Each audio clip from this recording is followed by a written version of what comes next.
under the name of Aether Main. Even though pumunta sila nung MSC 2018, suot nila yung jersey ng Bren Esports at that time, hindi pa rin sila under Bren Esports. It was Aether Main's trophy. Kaya ito ang storya natin. Hinahabol talaga ng Silent as well. Okay, I see where the direction is here, guys. Okay. You know, guys, I feel great. I bought Saudi silver because I know FCAP is going to bring home the gold. You're You know what? That's how you good. celebrate. That's good. That's actually good. I mean, honestly, if you guys want to talk among yourselves, it's fine because I'm the odd one here. No, But you're. again, By the way, you were La Filties. You were honorary Filipino since M2. Don't you remember? Are you revoking I that now? no. It's like the FLTZ is still there. Of all the times to revoke it, of all the times, this would probably a good time. But speaking of which, how are you feeling for today's match? I'm really excited. I was hoping, of course, FCAP to win. But I'm giving SRG 3 games because they have 3 Filipinos. So you do feel like it's gonna go all the way. Yeah, all the way. I want to. I'm team fans for today. I don't care about the prod. So honestly, you're here just to enjoy yourself watching the show as we see both teams coming in to the Amazon Arena. So let me just ask you this. Are you hyped seeing Kyle Teasy showing up those assassins, Skies, the Sky Prince showing up those assassins as well? Do you think it's gonna be a brawler kind of match? Super. I mean, the Assassins, the Ling, the Fannies, we've seen it from both Kyle TZ and Sekai's. And this time, I think they're going to go head-to-head. We're going to see an exciting matchup, and I'm hoping for game number 7. But at the same time, I know FCAP's going to bring home the gold. Here's the thing, I don't think Sekai's can bring out the Fanny because, I don't know, Fanny against FCAP sounds a bit too ambitious, if I could say. With that attitude, it is. All right. he does have logic on his side. Scientifically speaking, FCAP barely bans the Fanny. If anything, they would even want it to come out the other end for them too. So That's right. That's a Kyle TZ special. That is what actually put Kyle TZ's name on the map. Yep, in his early days under teams like Alpha Esports Pro, Yep. he's been wreaking havoc on the twin cables. You know, honestly, we're talking about the junglers here, but Ingan, obviously you're supporting Falcon CB Bren. Which player we gotta look out for? You gotta look out for Super Marco. I mean, I've been working out with Super Marco Pando and Ogwen. Did you say working out? Yeah, working out. We're lifting iron. Yeah, okay. So those guys are really locked in. They feel more confident compared to MPL Philippines Season 13.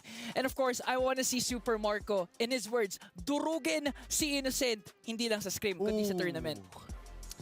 Yeah, sorry, I need a translation. You guys gotta help me out. Durugin si Innocent in Filipino, in English, means crush Innocent, not just in scrims, but also in the tournament. Oh! So when you guys talk about scrims, it's fine. But when I do, it's a crime. Yeah. We're over that. We're done. You're good. You're clear. Yeah. Don't worry about I'm it. not done. I'm not done. Not until they win. No, not Until they win. Yeah, you know what? Here's the thing. I know this is going to be an odd question. If Slangore Giants wins, how can they win? Like, what do they have to do to actually beat Falcons and Bren? They really have to shut down Flap TZ. I mean, Flap TZ is really setting the tempo always for FCAP. And if Flap TZ is not in his zone, it can really go SRG's way. But in experience, man, in history, the only thing that really shuts down Flap TZ is Flap TZ. The few times in the past that he actually dipped out was because of something out of his control. Yeah, that's I was when you asked Ingan that question. Sure, I was good also answer. looking for an answer myself.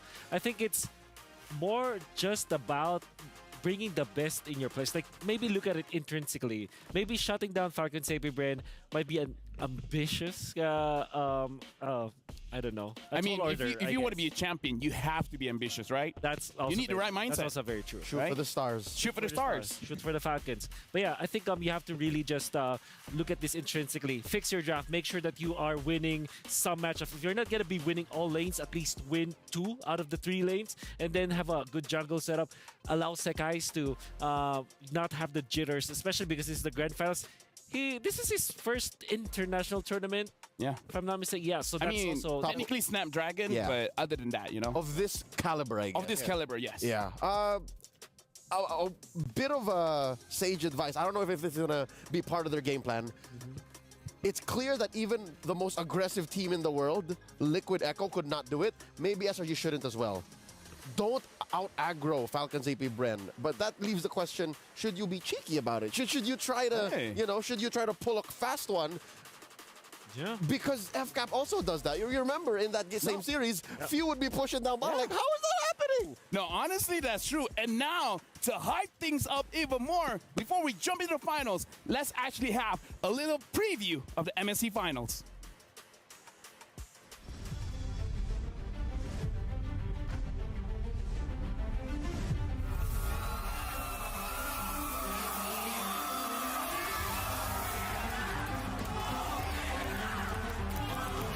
Sa susunod na mga kalaban namin sa Grand Finals, alam kong lumalakas na kayo, pero dyan lang kayo kasi alam naman ng lahat na Pilipinas pa rin ang pinakamalakas. Walaupun tim Malaysia baru pertama kali menjejaki Grand Final di International Tournament, tapi kita orang akan pastikan our win streak akan keep going. Ini masa kami. Di nyo kami matatalo. Our pride, our passion. Dudurugin namin kayo. We are the Kingslayers. We are the final boss. You are next. Madaling 4-0. Kami masih tak dikalahkan. Lumuhod kayo sa World Champion.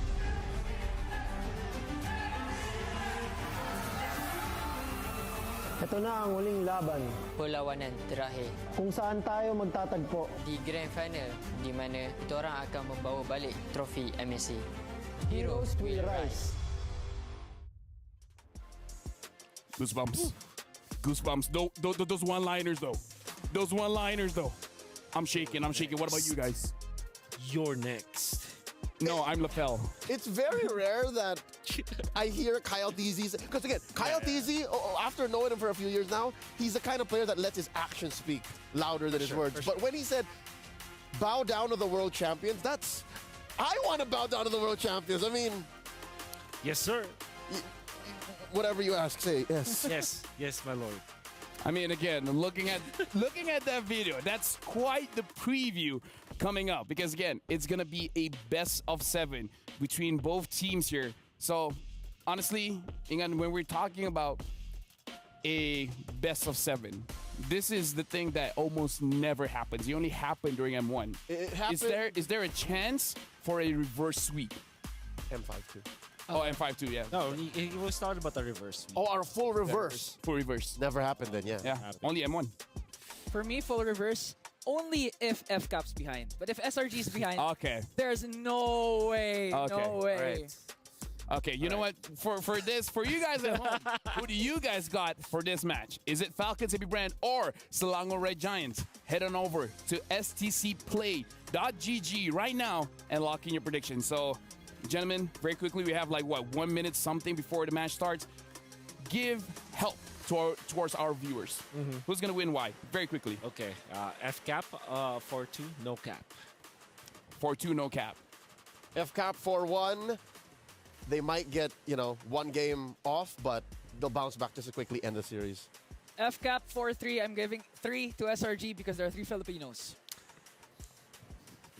So, it's my turn now. Yep. Guess what? SRG 4-3, baby. I mean, honestly, like, I'm just being humble. I feel like it is going to be a 4-0, but, we got to give a little bit. But no, all jokes aside, I want it to be 4-3. Either, any team wins is going to be amazing because as a Malaysian, I do have to say, just being here is already a dream come true. But with that being said, let's get into our Dr. Sulaiman Al-Habib upcoming showdown between Falcons AP Bren and Selangor Red Giants. It's surreal, man. Weeks. Yep. From wild card to group stage, knockout stage, and now the grand finals. And honestly, I gotta cut you off there because let's look at the stage. You guys see the countdown timer, and I hope all of you guys at home, in the stage, in the studio, no matter where you are, be prepared because we're gonna start the grand finals of MSC. We're throwing it over to Maracino as well as the Wood Sandstorm.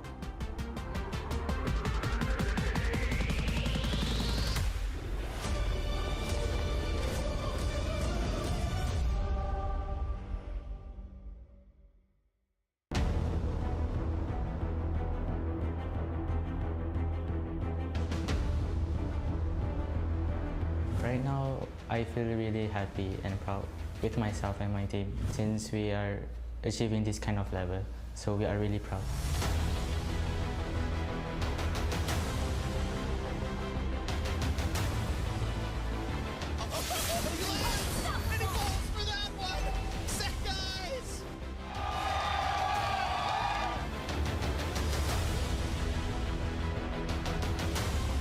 We just need to be focused and be more prepared in our discipline.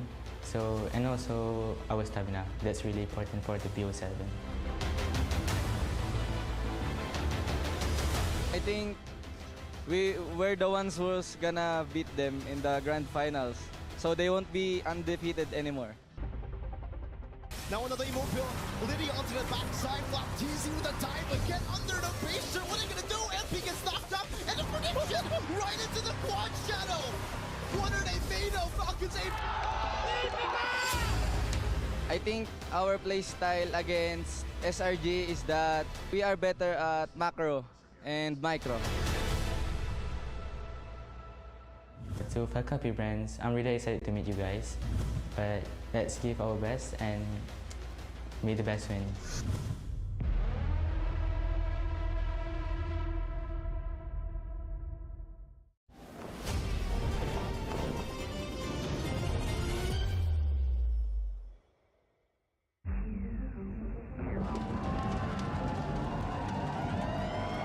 From shadows they emerge, unknown and unseen, forging their path from where they've been.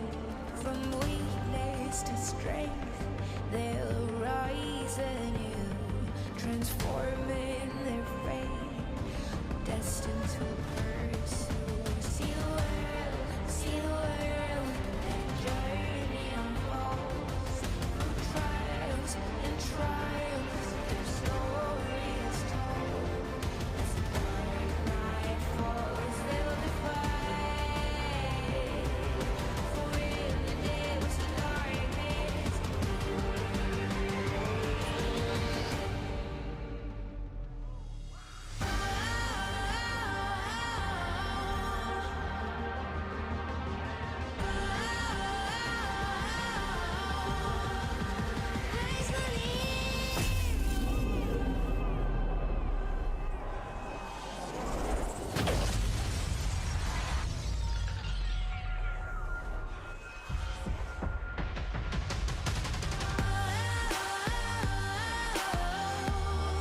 rise of the heroes, rise of the heroes. For in the darkest of nights, heroes will rise.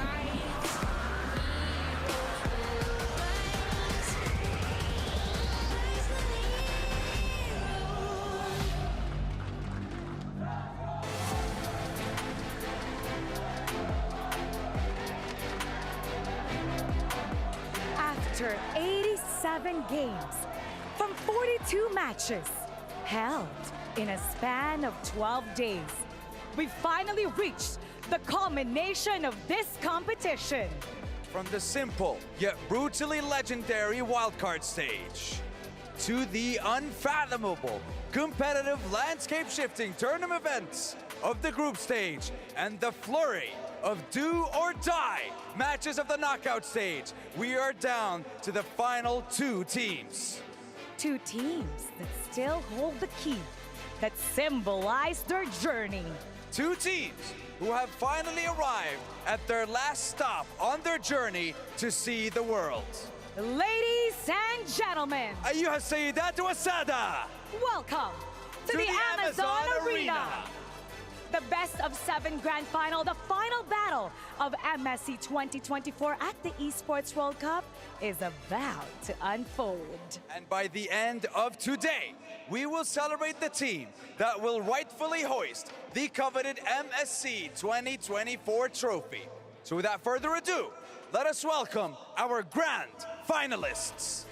Introducing first, from the blue side, the reigning defending world champions from the Philippines, Falcons, AP Bren.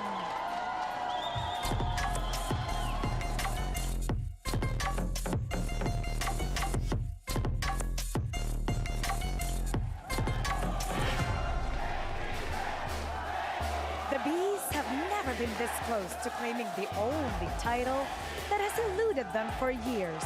After exacting revenge against their Filipino rivals, they're finally 4 victories away from making history as one of the winningest teams in MLBB history. Introducing first, the M5 Finals MVP, their explainer, Flap TZ. Filling the jungle, the golden boy, Kyle TZ. Playing mid is the timeless idol, Few. Manning the roam position is the master, Ogwin. And finally, the bulletproof gold laner himself, Super Marco. Falcons AP Bren are looking to bring home Philippines' 4th MSC trophy. And their opponents on the red side, hailing all the way from Malaysia, the unscathed, the undefeated Selangor Red Giants!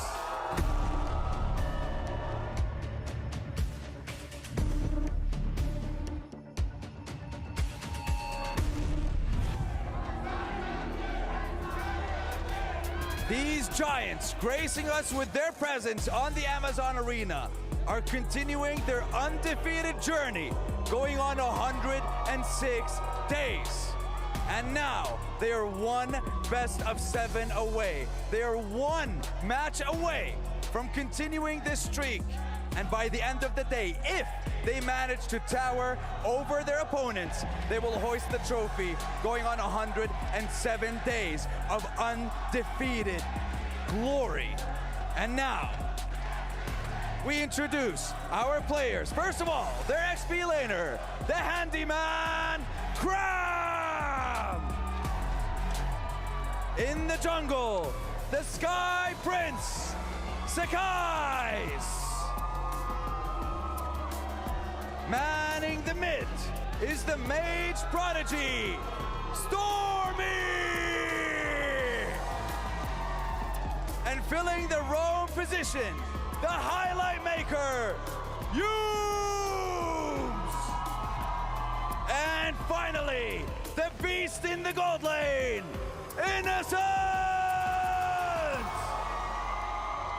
They have made history by giving Malaysia their first ever Grand Final appearance. And now they are looking to top it all off with a Grand Final championship title. This is gonna be one epic battle because only one team will get to keep their key to unlock the MSC trophy. That's right. Falcons, AP Bren, Selangor Red Giants. It is time to take your seats, for the battle is about to begin on the land of dawn, and the fates of your keys will be decided by the end of today.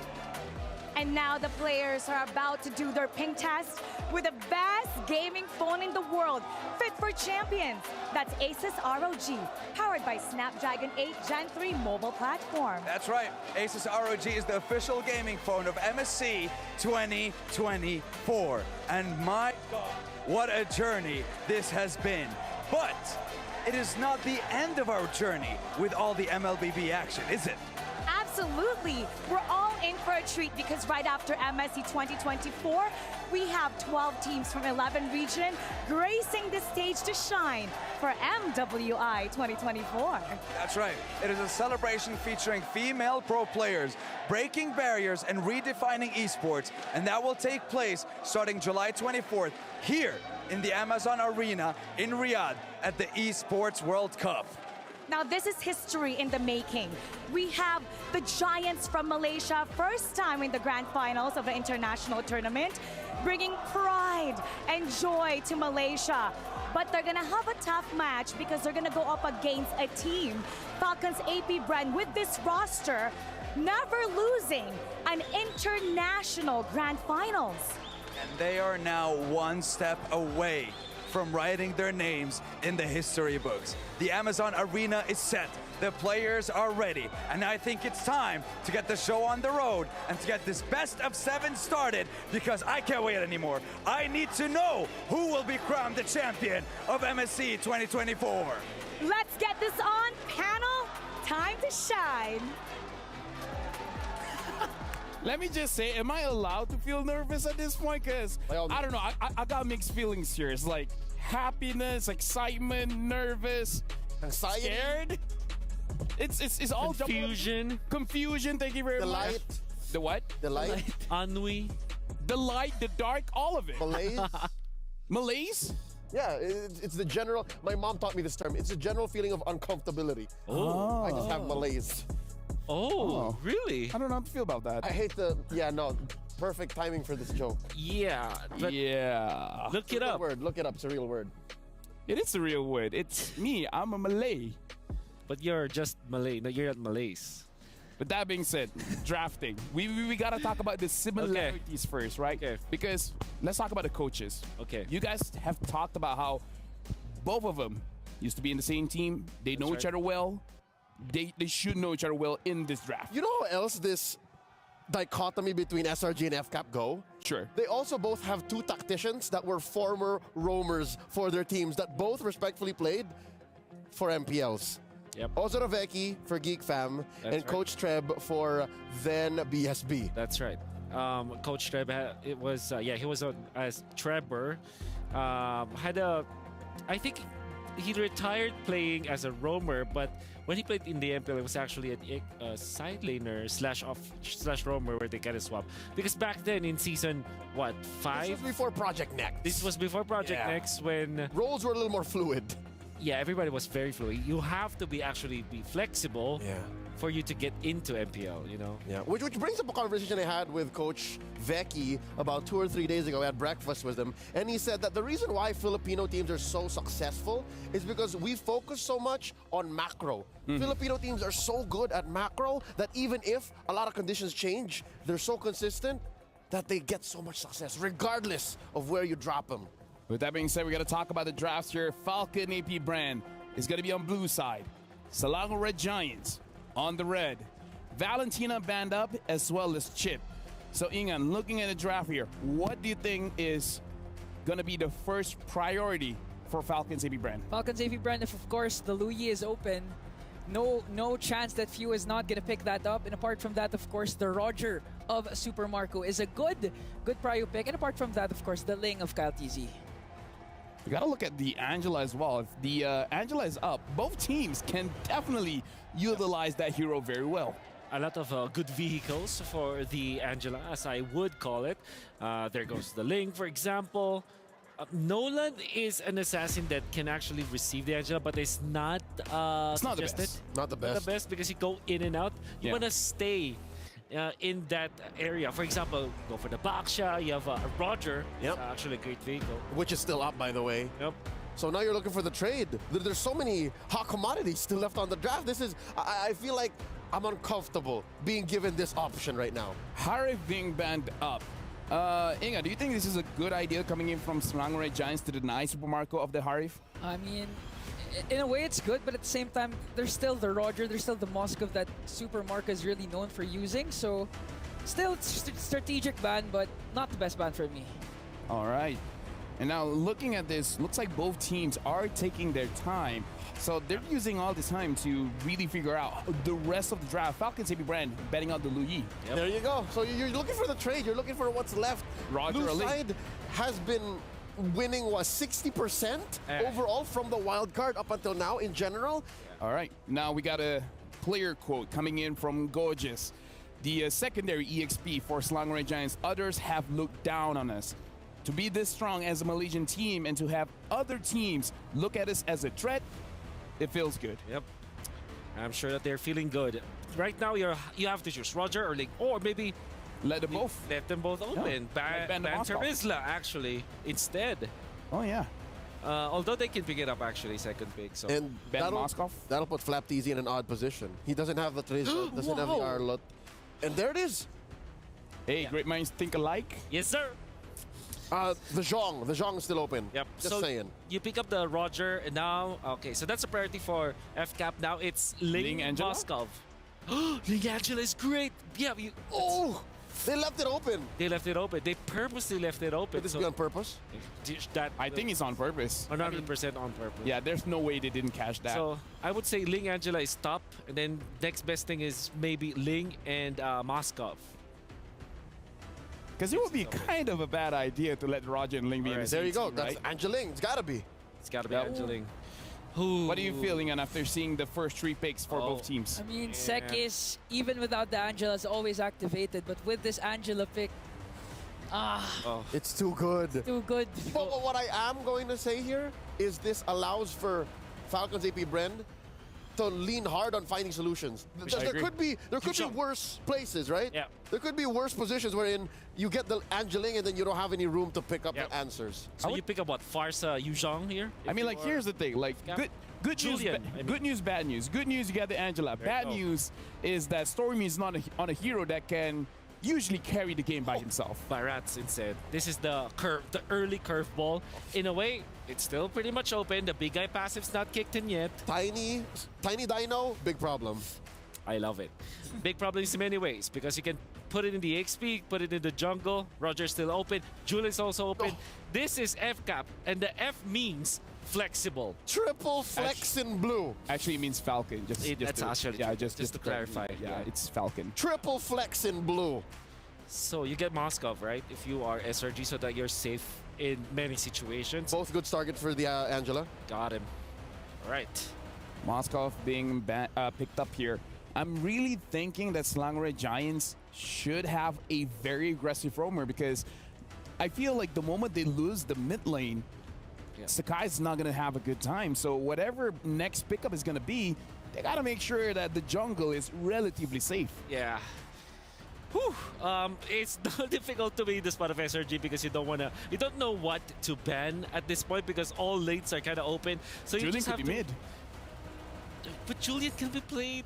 Yeah, but meaning to say, like, if you ban the mid lane, then maybe the Julian can go mid, right? If you ban... All right. Yeah, Okay, that's what I mean, like the So triple you flex. force one of the heroes to Yeah. be hard locked in one spot. I like how you think, Lafel, and they do by the fair miss for FCAP. There's this argument that you want to ban Lolita against this because SRG plays that so well, but I think Minotaur as well as Tigreal will be as scary because What about of a how Grok? Grok is great. How about the Ruby though? That Oh, yeah, Ruby. yeah, Yuzhong instead is going to be another vehicle for the Angela. Yeah. It's gonna be also very scary. Additionally for SRG, do they double down on the mid bans? What does If they do, what do they ban? Like Aurora? or yeah. Lilia, maybe. Lilia, yes. Honestly, Lilia is probably a very good ban here. Yeah. Because yeah, if the Lilia is there, and then say this Baras goes EXP, and then the EXP is won by the Baras, then it's just like you have many open doors Yeah, for FCAP, that's right. and it's just not gonna be a fun time for SRG. Yep. Oh, Tigreal. Dave. Hey, okay. Interesting. What about Yums using the Cho? Is this Yeah, is this Choable? I mean, the Barats might be Love. the Barats might be annoying, but you know, should be Choable. Chowable, yeah. I think Yums is that kind of player where every game is chowable. You know what? I agree. He's the highlight maker. Yeah. So, Leo, looking at drafts here, what are you feeling like? The triple flex from FCAP is still leaving them with clear options, right? They can, again, react to what comes out. And SRG here reverts to the Edith. No need to bring out the Ruby. I think the Ruby would suck, I mean, honestly. it's a flex. It still is a flex, Could yes. go Rome, could go EXP. Could XP, could be Rome. Where this leaves FCAP is to possibly, even after these two picks, leave up one flex row still. Yeah. Like, you will still not be sure. Like in the Kaja for FCAP. They gotta. I was thinking the Kaja would have popped up this early, but Yeah. given that SRG did not ban it, all the more they have a priority. Yeah. Are they overloaded enough on CC that they would even, be okay with like a Minotaur or something. Yeah. Right? Like that's Yeah. that's plenty. Or even a Matilda to go with the Barretts, right? To deliver the Barretts. Yeah, that's right. But there's a world where it's like, yep, there you go. All right, Minotaur Hayabusa. So this is going to be a good. Ingan, what do you feel like after seeing the full lineup from Falcons AB Bren? I feel like it's more of a balanced lineup. Again, you have the sustain plus the crowd control. And of course, the flexibility of Kyle TZ to actually dominate with Hayabusa in the early game. So I'm liking the lineup so far of Falcons AP Bren. They shut down the flex, right? You all know where they're going, but the whole switcheroo still. Kind of need a lot of vision here from SRG to... Like, because you have the Angela, right? You have the Edith. I don't know if this Edith is going to the Rome or the XP. Probably better at the XP at this point. If you're looking for vision, that has to be the XP. How about a Borg for SRG? The eggs. They're still checking bushes the old-fashioned way, though. Yeah, that's true. It's the CC. They're picking up, yeah. Oh, so greedy SRG. There's no vision, my dog. Three farm-dependent cores. Here's the thing. It's a cram special. With that being said, thank you very much, Ingan, for your services here. Thank you very much to our analysts. And now, I hope our casters, Mirko and get in already because we're throwing over to the first game of the Grand Finals.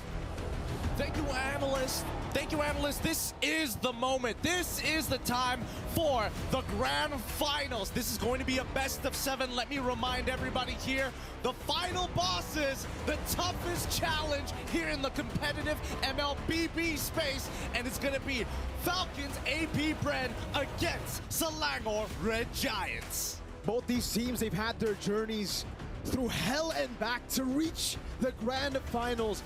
And here it is, a best of 7 to end it once and for all. I don't know, but it's looking like you're playing against gods, man. When you're thinking of FCAP, you're thinking about soaring high as we jump on into the land of dawn to commence game number 1. Oh boy, Falcons AP Bren on the blue side, Selangor Red Giants on the red. Straight off into the game we go here. For Selangor Red Giants, they've conquered the Sky Kings in the group stages. Now sitting on their throne, they challenge the gods of the game. And honestly, if they are going to challenge the gods of the game, this is a particularly interesting way of doing so, right? Again, how we're going to expect to see Selangor Red Giants to attack Falcons AP Bren is winning out on these lanes and maybe setting up some dive opportunities. So Falcons AP Bren, they're great at responding.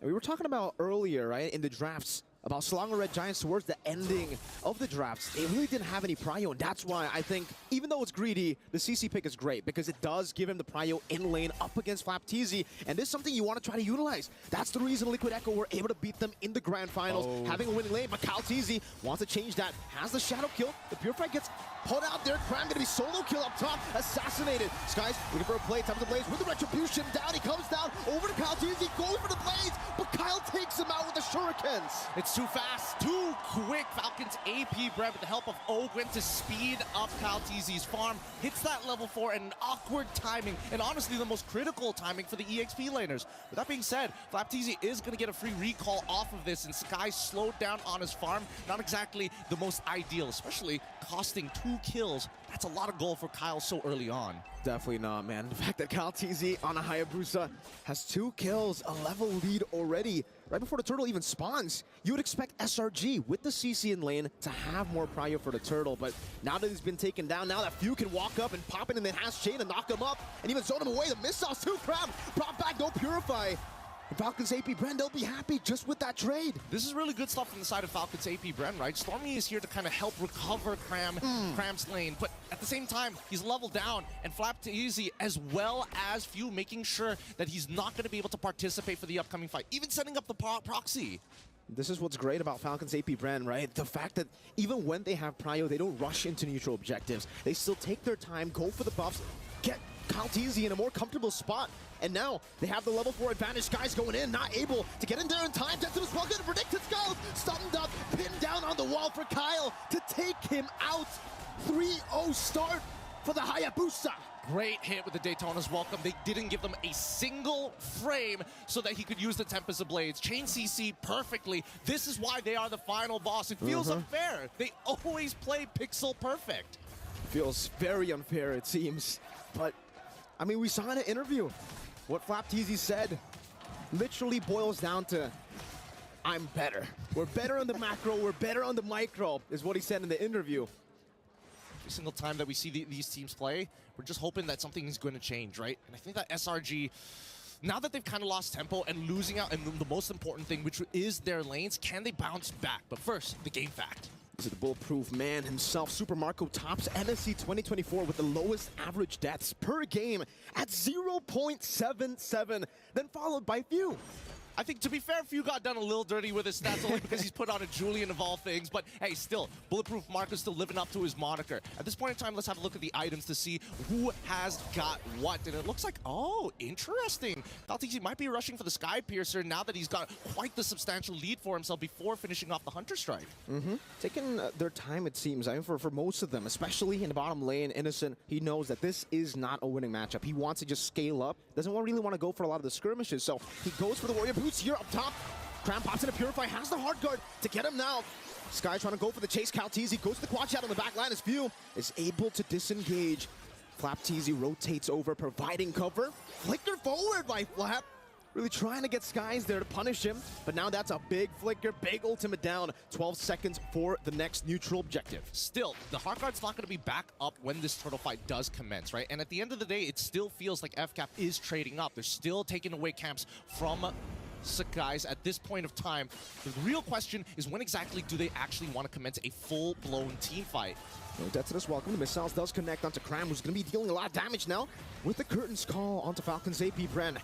2-level lead on FALCONS. Skies hovering over Cram again, doing some damage. Minus Fury by Ogwen. Knock two members off straight into the enhanced sight. FALCONS secures the retribution. Now Kyle just jumps back and forth. 2-0 in kills too.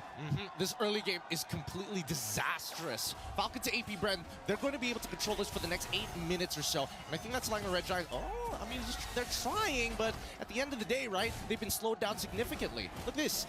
1v4 in the bottom lane with a hard guard down. Innocent trying to run away, gets chopped down, and he got taken out inside of the belly. It's too tough.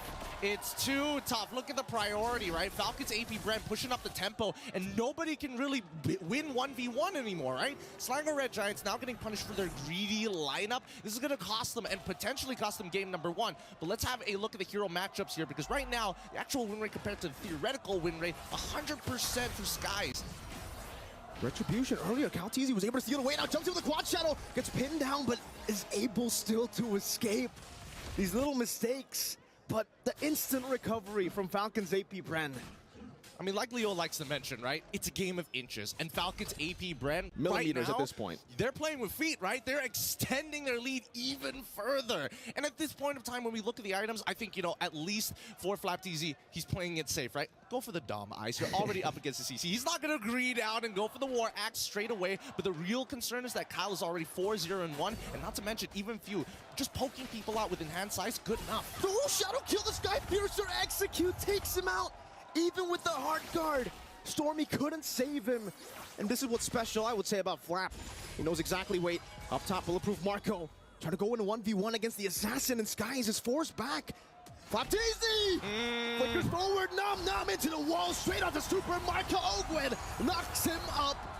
And he takes the kill with the small hammer he has. Oh man, FALCONS AP Bren making this look easy. What a lead that they've generated for themselves. Slanger Red Giants, they have to forfeit every single time FALCONS AP Bren takes space. You gotta give it away. There's no point fighting this early on, especially when you're 8-0 in total kill score. But not only that, look at that level lead. That's Few. That's the mid lane, who's on an Assassin. He can't even, clear these waves usually. But here in this matchup, he's been able to find so much prio, and that's why you see that damage. Golden Staff, at least for Innocent, we're seeing him get towards item. Power Spike, Cram, gonna dash away, Yones with the flicker forward, onward, and the Earth Shatter. But Miss Fury catches 4 on the board, knock up 2. Kyle shut down by Cram. Now on the chase, it's FlapTZ running away for his life. But Super Marco on the Lycan form. Yones brought back to the team. Another Earth Shatter to knock them up for Innocent. To continue, the spear hits. You know, what am I doing here, right? What am I even doing here? A forfeit, give up space. Yeah, I take it all back. Just play pixel perfect. Kill FALCONS while he still has his ult. Don't give him a frame to react. And they're on the board. The momentum slowly shifting, but if we take a look at the goalie, Gideon, it's still massively in favor of Falcons AP Bren, still flying across the skies, looking down at the Red Giants. I think at this point, when we're looking at SRG, their main winning factors is can they drag this out long enough so that people like Innocent, people like Sakai can actually catch up to get that critical mass. But unfortunately, it's going to be a little slow, so we're paying attention to Yums and his battle spells. Whenever he has it up, he is looking for an opportunity to lock down Kaltizi like he did previously. It's all about Yum still. It almost seems like in games before the grand finals, every time he's on to Eden, every time he has a flicker, he'll use it. Just like that now, the kite back up against FlapTZ, who decided not to commit the death on his welcome, and we get to take a look at the items here again for the in-game equipment. FlapTZ, like you said, taking the utility route on this game. Dominance Ice straight into the Sky Guardian helmet. He knows exactly what this pick is meant to do. It's meant to frontline for Super Marco, for Kyle, and we're seeing that with the Quad Shadow and the Shadow Kill into the back line right now, doing a lot of damage. Krem needs the photo proc. Kyle's able to escape with a Quad Shadow, dodging away from the Earth Shatter that was well placed by Yums. This gives a lot of information, right? Kaltizi, he's already so far ahead. As long as he doesn't die, that's totally okay, right? Yes, he did lose a couple of Sky Piercer stacks, but it doesn't mean that he isn't like level 13, 9 minutes into the game compared to Sky's full 3 levels ahead of the man. It's tough to argue, but at this point of time, we're just hoping and waiting to see whether the Heart Guard is going to get dropped. Again, these Quad Shadows by Kyle, using it just to poke, slowly but surely. They bit out the curtain call though. Kram, no ultimate. Wait, Kaltizi on the Lord. Seems like they're trying to just sneak this one in. So long as Red Giants still focus on their own purple buff. And even then, it's forced out by FlapTZ.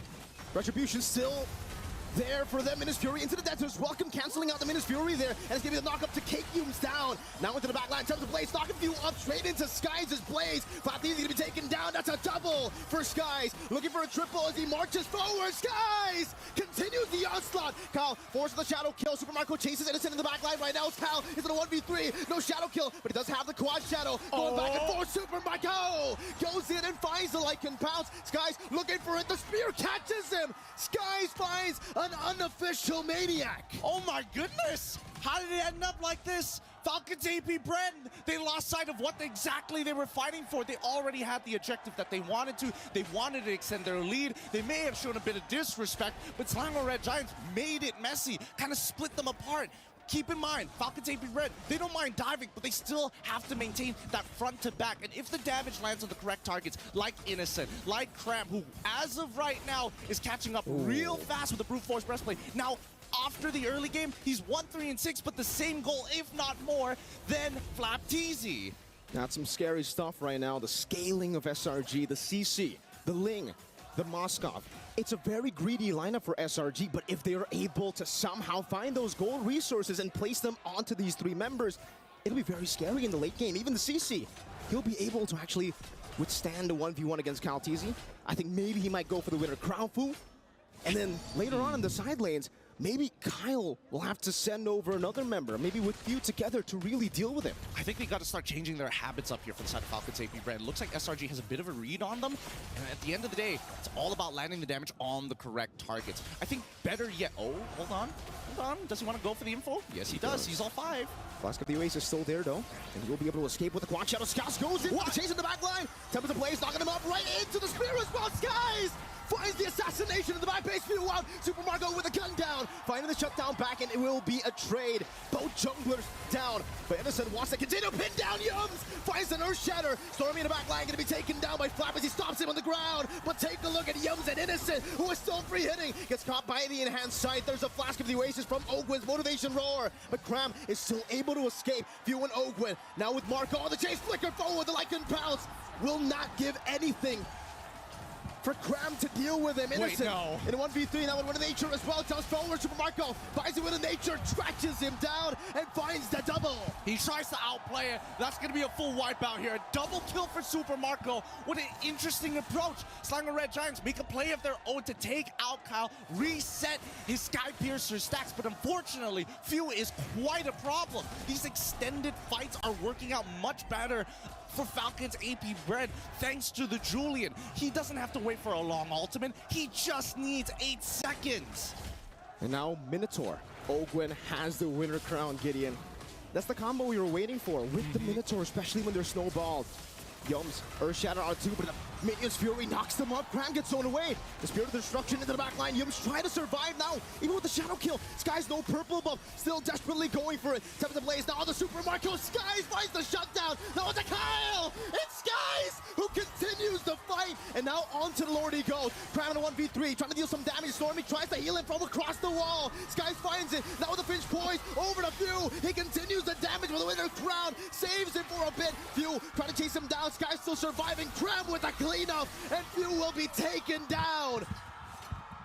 Are you not entertained? Game number 1 from an abysmal early game. Somehow SRG are the ones who bounce back. Skies makes a play of a lifetime. And Shaling, you can't count him out. You can never count them out. Sky's in the mid lane now, trying to take the tier 2, and he will be able to do so. He started this game 0-3. He didn't have a purple buff in that team fight. He didn't, but he does now have 4 items. He's scaled up finally. And honestly, he has more farm than Kyle after having a 4-0 start. And they're cracking open the inhibitors. And I think that SRG, they got to call it quits at some point. Kyle with the damage, jumps onward forward. Earthshadow Flicker combos, guys. Trying to capitalize on this. Has a time as a blaze, dodges away from the Minions Fury, catches Super Marco, but now gets chain CC'd. So Labor survived for a bit, nommed down by Flap TZ. Shut down by Flap. Stormy caught in the immobilization as Kyle finishes him off. And finally, Falcons AP Bren, they find the chance to slow it all down again. I think it doesn't matter, right? With more people dying at this point in time, we look at the waves and we can understand, unless, no, he wouldn't. What? Innocent? He tried to Spirit of Destruction, doesn't get that Few! Deletes him from the Lanadon, now it's a wipeout for Falcons AP Bren! Why overheat? Why overheat? They could have just reset off of this. The waves were in a position where they couldn't get punished, and now they're definitely going to be losing something off of this. Sky's coming back up in 1 and Stormy in 1 as well. They could try 1v3 once more. No purple buff though. Again, same problem for him. Does seem like for Yums, he will be able to just pressure them away from that mid turret, but the base turret will be taken down already. Sky's barely dodging away, doesn't want to commit the Temper the Blaze just yet. Buys the Rose Gold Meteor in time, and Falcons AP Bren will be happy just with the 2 base turrets stick. I'm telling you, Mirko, this game is starting to look like a war of attrition now. It's like I trade 1 inhibitor, Falcons AP Bren, we're gonna take 2, which begs the question, what is SRG's response? No purple buff once again from both of these assassins, and Kyle in particular, with that purple buff, is gonna be able to do a lot more in these tight situations. 30 more seconds as we look at the items. We're seeing that the biggest problem at this point of time is the fact that, hey, if we want to get into these fights, Ogun, you gotta have your flicker back up. And Yums, his is coming up in 16 seconds, but with a Holy Crystal on top of everything else from Few, that really begs the question, can Innocent truly outplay everybody without the help of the Heart Guard? A game of millimeters, a game of inches. SRG and Falcons AP Bren. So far for both of these teams, they're still able to keep the far lane base turret intact. So they'll still have an advantage to play with, technically. I think Falcons AP Bren with the mid lane constantly pushing in. Now this is a point where Yums onward in the Earthshatter over to Flap TZ. Just with a little bit of poke from Innocent. No teams wanting to go for it, but my question is, Gideon, is this good for SRG? Do they want the mid lane to actually be pushing towards them so that Innocent, so that Cram, so that even Skies can keep farming up, getting those resources? I don't know. I think that SRG, they want to fight for this, right? I think they know that once the Lord starts crashing in towards their crystal, it's going to be really difficult to high ground defense. Keep in mind, Stormy is playing Angela. Now, Angela is not known to have the greatest wave clear. Oh. First Shadow Flicker combo, to the onward Flap! Finds the backline with the Detonas. Welcome now straight into Kyle TZ. With the Shadow Kill, used up in the back line, able to back away. Sky's chasing them over the Finch poise, running him down now with the Temper of the Blades as well. Kyle able to dodge away from the knockup, but will not be able to dodge away from the rest of the Blades. Meanwhile, it's a knockup and a 2 straight into Cram, who's going ham with the yo-yos. And Sky somehow finds a way to escape, but the base was wide open. A clean back door coming in from Falcons AP Bren. SRG, they show that they can go toe-to-toe with some of their best, but when it comes down to the macro, when it comes down to that lead, Falcons AP Bren just show, hey, you gotta get on our level. You gotta have some polish, kids. Composure. The calmness to pull that off. In a skirmish that looked like it was pure 50-50, in a skirmish where it looked like SRG were gonna win, they said, nah, I'd segue. It's tough. I think it's really, really tough considering all the action-packed fights that we're having here. We're so much focus on the micro from the side of SRG. It's really difficult to see the entirety of the map, but I think our analysts can do a better job at breaking down this game. Analysts, please take it away.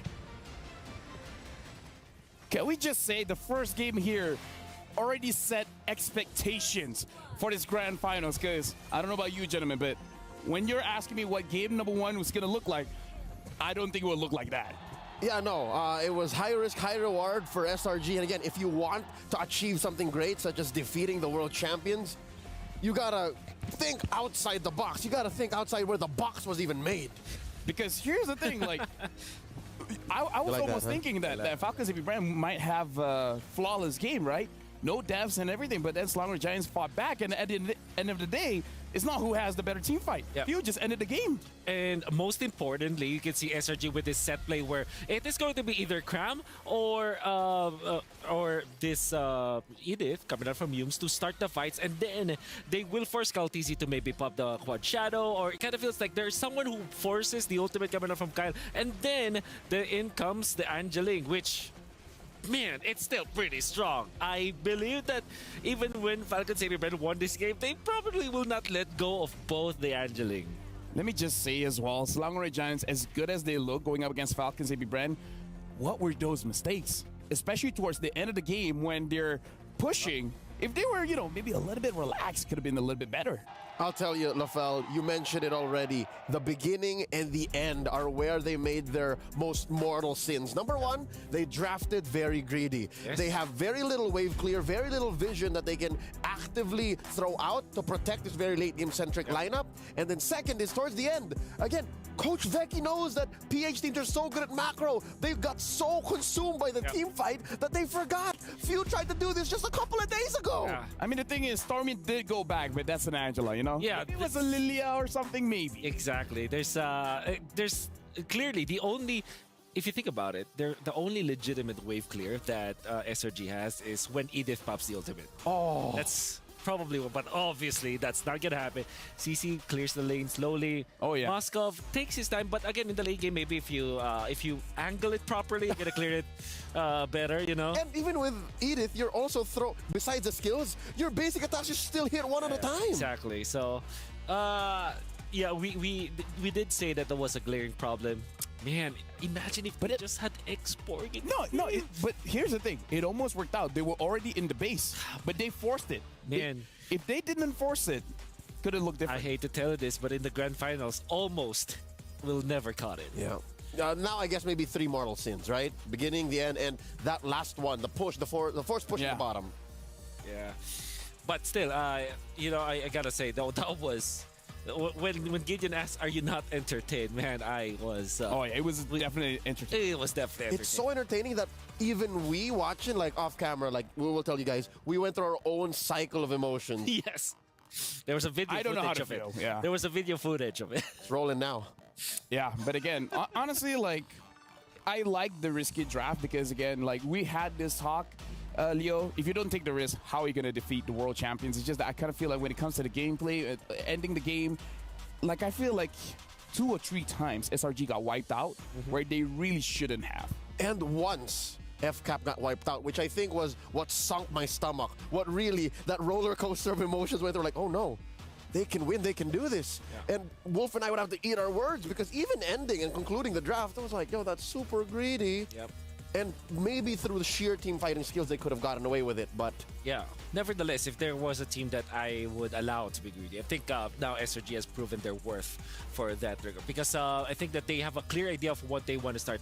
If you look at the game and just dissect it, you're going to see a pattern coming up from SRG, which kind of tells me this is a set play that they have rehearsed so much and they know from 0 to 100 and they execute it properly, actually. Honestly, I want to know a little bit more about that. Can you show us with Bob, with the telestrator, what you mean? Yep. Okay. So thank you for allowing me to do this. Actually, let's just rewind. This is a T fight that eventually Bren won, but it was a testament to how good the Angeling was and the fact that it was SRG and Bob. Bob doesn't want to rewind. Well, now he's rewinding. Okay. So Thanks, Bob. Okay. So Thanks, Bob. This is us rewinding this. Okay, so first off, you can see that it is Kyle TZ in this spot. Well, you cannot see him because he is under. He's in Oki Shadow. So, Yeah. Yep. But that means that he activated his ultimate. So that is a launch pad. So guys identifies, okay, you don't have an ultimate, you did. And there is a lot of stuff that's happening onto the backlines. FCAP actually chose to chase, and they were able to do it. Now, in this time, we don't even need to highlight anything. This is more about like min-maxing from both teams. In fact, all players are God mode in this case. Look at how they go in and out. Innocent was amazing. Few was really, toying with death. Super Marco was going in and out, making sure that he has the Lycan Pounds. Ogwin as well, utilizing his teammates. Ooh. And now they will not turret juggle. They will juggle Innocent. It was a rope-a-dope. It was an alley-oop. And if I'm not mistaken, there was a Beautiful. a sliver of a second, a nanosecond, Exactly. wherein Cram went. I think he wanted to throw some spell vamp out and then maybe survive and then give the kill over to Innocent. That's right. But there were, if I'm not mistaken, 3 members of Falcons AP Bren there, and I think they thought one went back. So I again, take risks where you can, because if you want to beat the world champions, that's how you do it. I gotta say, this kind of games is where Super Marco gets the name bulletproof. But with that being said, we gotta look at our Sony MVP, and it's gonna be few on this Julian. And I gotta say, he did a lot. Like damage, escaping death, Ended the game setting up, single-handedly. ending the game. Dude, he did it all. Yeah, I believe that Few is so much of an expert in this Julian, in a way that the entire team kind of became very comfortable on how he plays the Julian. And I'm saying that because the chain stuns coming out from Falcon's AP Bren were perfect.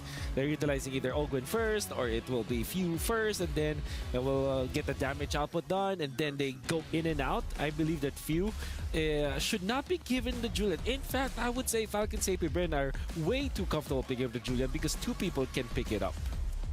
Would you say that it's a detriment to allow it to open? Like, it's your loss if you leave it open.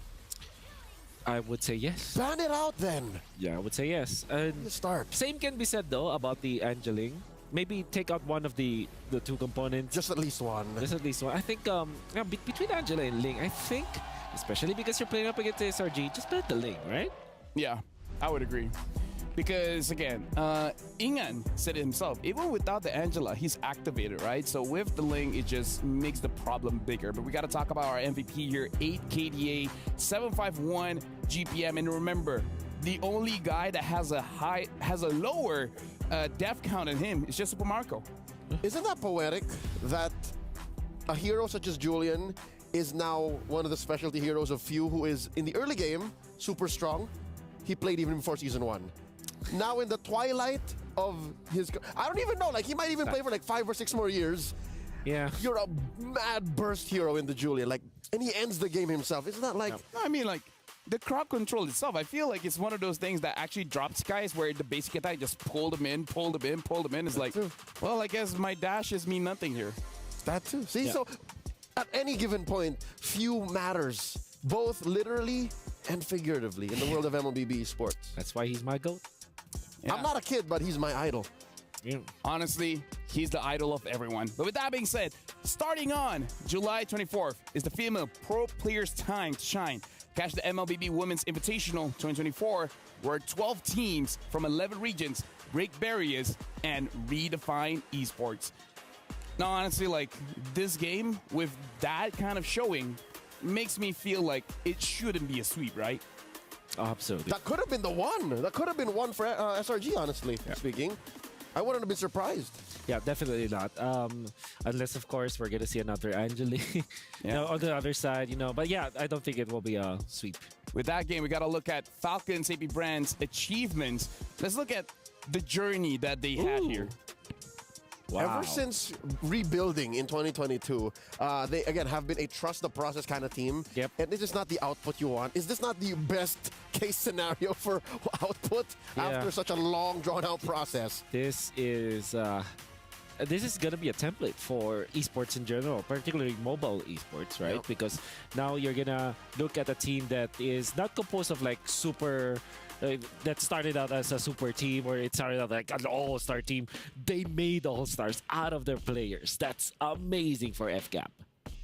Looking at his stats here, honestly, only average damage per minute and unique heroes is won by SRG. Everything else is by Falcons and Bren, especially looking at that KDA. It's like, what, double? Yeah.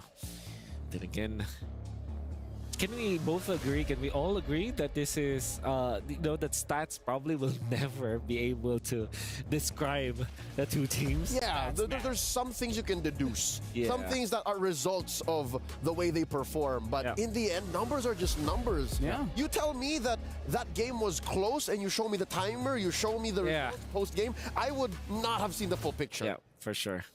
Yeah, I don't even use a calculator anymore. What is a calculator? Actually, you know, is there one in my phone? I just asked Sanford. Ah, yeah. He's a human calculator. Yeah, I just asked him for help. Now we gotta look at the There it draft is. Here we go. We're Julian. nailing it right in the head. Very first ban. SRG is gonna be blue side. Falcons and Bren, red side. Banning out a chip as well. Yeah. So how bad is this? Would you say that the Julian is worse than the Luyi? Because what if it comes down to it? What if it comes down to between like picking up Julian? I would rather pick up the Julian just because it can be flex. At the same time, you're in the grand finals. Yeah. You want to play in your comfort hero as a team. I'm not talking about just a comfort hero as players, individuals, but as a team. So I think that's what's looking like it's going to happen. Because Harrod's still open. Yep. Luyi is still open. Ling is still open. There's so many big-ticket heroes. This is the part where you definitely want to think, if you're SRG, do you really want to give up Ling or the Valentina, in fact? Because if you want to go back to your Angela, you're scared of that Valentina. And do they actually first pick the Valentina in the presence of what? Harith, Ling, Luyi? Probably not, right? So, well, they do went out to Harith this time. They will be opening up the Valentina. The question is, will the Ling get banned here? It's not. Oh, okay. Right. So, Luyi or Ling? For SRG. I'm Honestly, feeling the Ling. man, I think Valentina first pick is the best choice. But if I were to guess, they will pick up Ling. The second choice, definitely the Valentina. Yeah. So, I don't know. SRG feels like a Ling. Because again, it's not like Sakai's did a bad job on the Ling. I mean, maybe he made some bad calls, but it's about maturing, right? Game 1, forget about it. Focus on game 2. I wonder. Yeah, no, Angeling's not making it. Because if you pick the Ling here, does that make FCAP more reactive? Does that mean they're forced to pick up the Angela now, or else pay the consequences? No, they can pick up Valentina and Moskov. And then not care. Or Moskov Terizla, actually. And still have all the answers. Huh. Interesting. I think among all of those, I think maybe Valentina plus Terizla, right? There's the Valentina. Yeah. But yeah, I think my top one is Valentina Moskov. Because Honestly, now... Terizla makes sense. Yeah. That goes straight like You got it right, but you did something else. Yeah, I mean, like, that still is, I'm still right. You know? We still want to see Right is right. Angela Moskov, because it's not like they had a bad game. Exactly. No, they played very well. If anything, they just adjust the second half. Yeah. You know why I Or wanted... don't die I want early. them... Yeah, that's also true. Yep. I think, you still pick up Angela, but then why I like the Valentina is because it can copy the Angela. Angela actually hates playing against this Valentina. They both just hide. Yeah.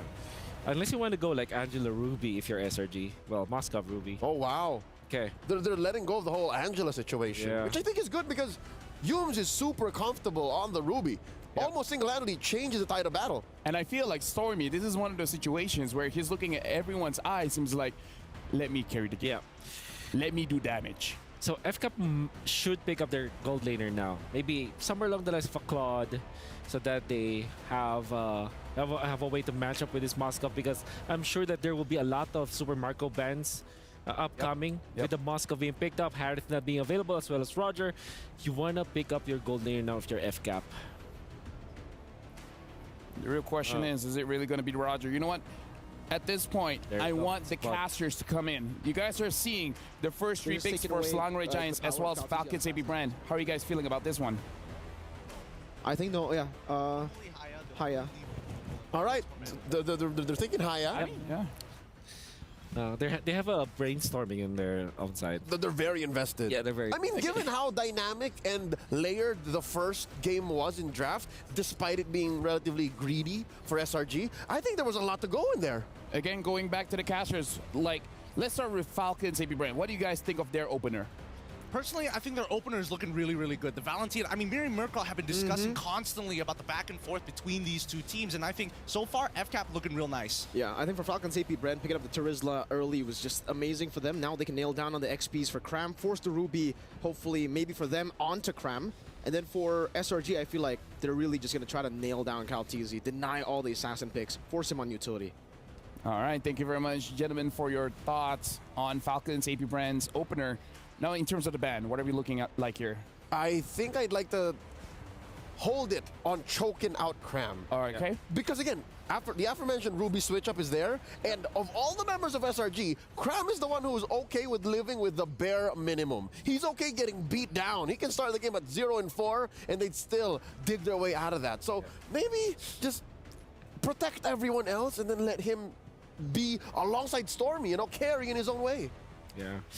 All right. Now that means that you ban what? Paquito, I guess. Or Harlot's still Harlot's banned. Yeah, so you ban Paquito. There still is the potential of the Angela, by the way. We are not eliminating that factor, which also will be really good for SRG. That means that if they do want to pick up the Angela once again, the Personally, for me, Minotaur I want to should see a be damage dealer. for Stormy. Yeah, personally, like, given Farsa? something like a Farsa, yeah, exactly. Farsa's great overall. Another option is the Kagura. Oh, the Angel ban from FCAP. Oh, wait, another one. The Aurora. Oh, yeah. The Aurora. Yep. Also a hero that you don't give a massive ultimate to the Valentina too, right? Yeah. It's combo based, so it makes a lot of sense versus the Valentina. I'm curious, right? Nolan is probably among all of the assassins that we know, with Ling being picked up, Fanny ban, Hayabusa ban. You're left with Nolan. But it's not good against the Ling. So actually, my guess here is maybe they'll go for utility box is still out. Yeah, or maybe even an Amon if Kyle picks it up. But here's an interesting thought. Maybe what if they go the Echo, the Team Liquid Echo route, where they pick up Guinevere, right? That's a pocket pick. Haven't seen Kyle Teasy on one in a while. Ooh, with the Minotaur, you pick up Aurora here. Okay, that's a chain stun special from Falcons AP Bren again. Yeah. Chain stun, chain knock up. Yeah, or maybe a Navaria. How about a Navaria for SRG? I mean, that does solve the vision situation. Doesn't really give much burst, but allows for you to control the flow of combat. Navaria and Edith looks really good here for SRG. It's a good close-up on their already solid lineup with two important cores. You have the Ruby for eventually for Cam, or the Edith, whichever they pick, which are two heroes that are unbothered by the Terizla, and in a way can actually soak up the damage from the Claude. Now they pick up X-Borg. Like, now they get the Borg and they get the Vexana. I guess they're just throwing all caution to the wind, saying, you know what, we don't care. Take the Eternal Guard. Yeah. And we'll go off of Innocent, we'll go off of Sikais. Okay. Oh, and the Nolan last pick here. Yep. So, thank you again, gentlemen, analysts, for your service towards the draft. Nolan last pick here coming in from Falcons AP Brand. Gideon and Mirko, hope you guys are ready because we're throwing it over to you guys. Man, that first half of the draft, that was interesting, but at least between you and me, Mirko, we figured it out towards that second half as we start rolling into this game. Oh, man, you know, it really felt like for SRG, they really wanted to deny those assassins away, but they left the Nolan open, obviously because the Tigreal is a big threat to them as well. But now that Kyle is on an assassin that can match the Ling when it comes to farm, it's scary. They have a Terizla as well. This is a very similar composition that they used to beat Liquid Echo just yesterday, or 2 days ago. And that's the thing, right? It's just a one-to-one solution. Hopefully the pieces are going to start falling into place. We're going to see whether our Malaysian representatives has what it takes to even take away a singular game in this best of 7 from the final bosses, the gods of the games. Falcons, AP, Bren, as we start rolling into the land of dawn. It's going to be SRG on blue side up against FCAP on the red.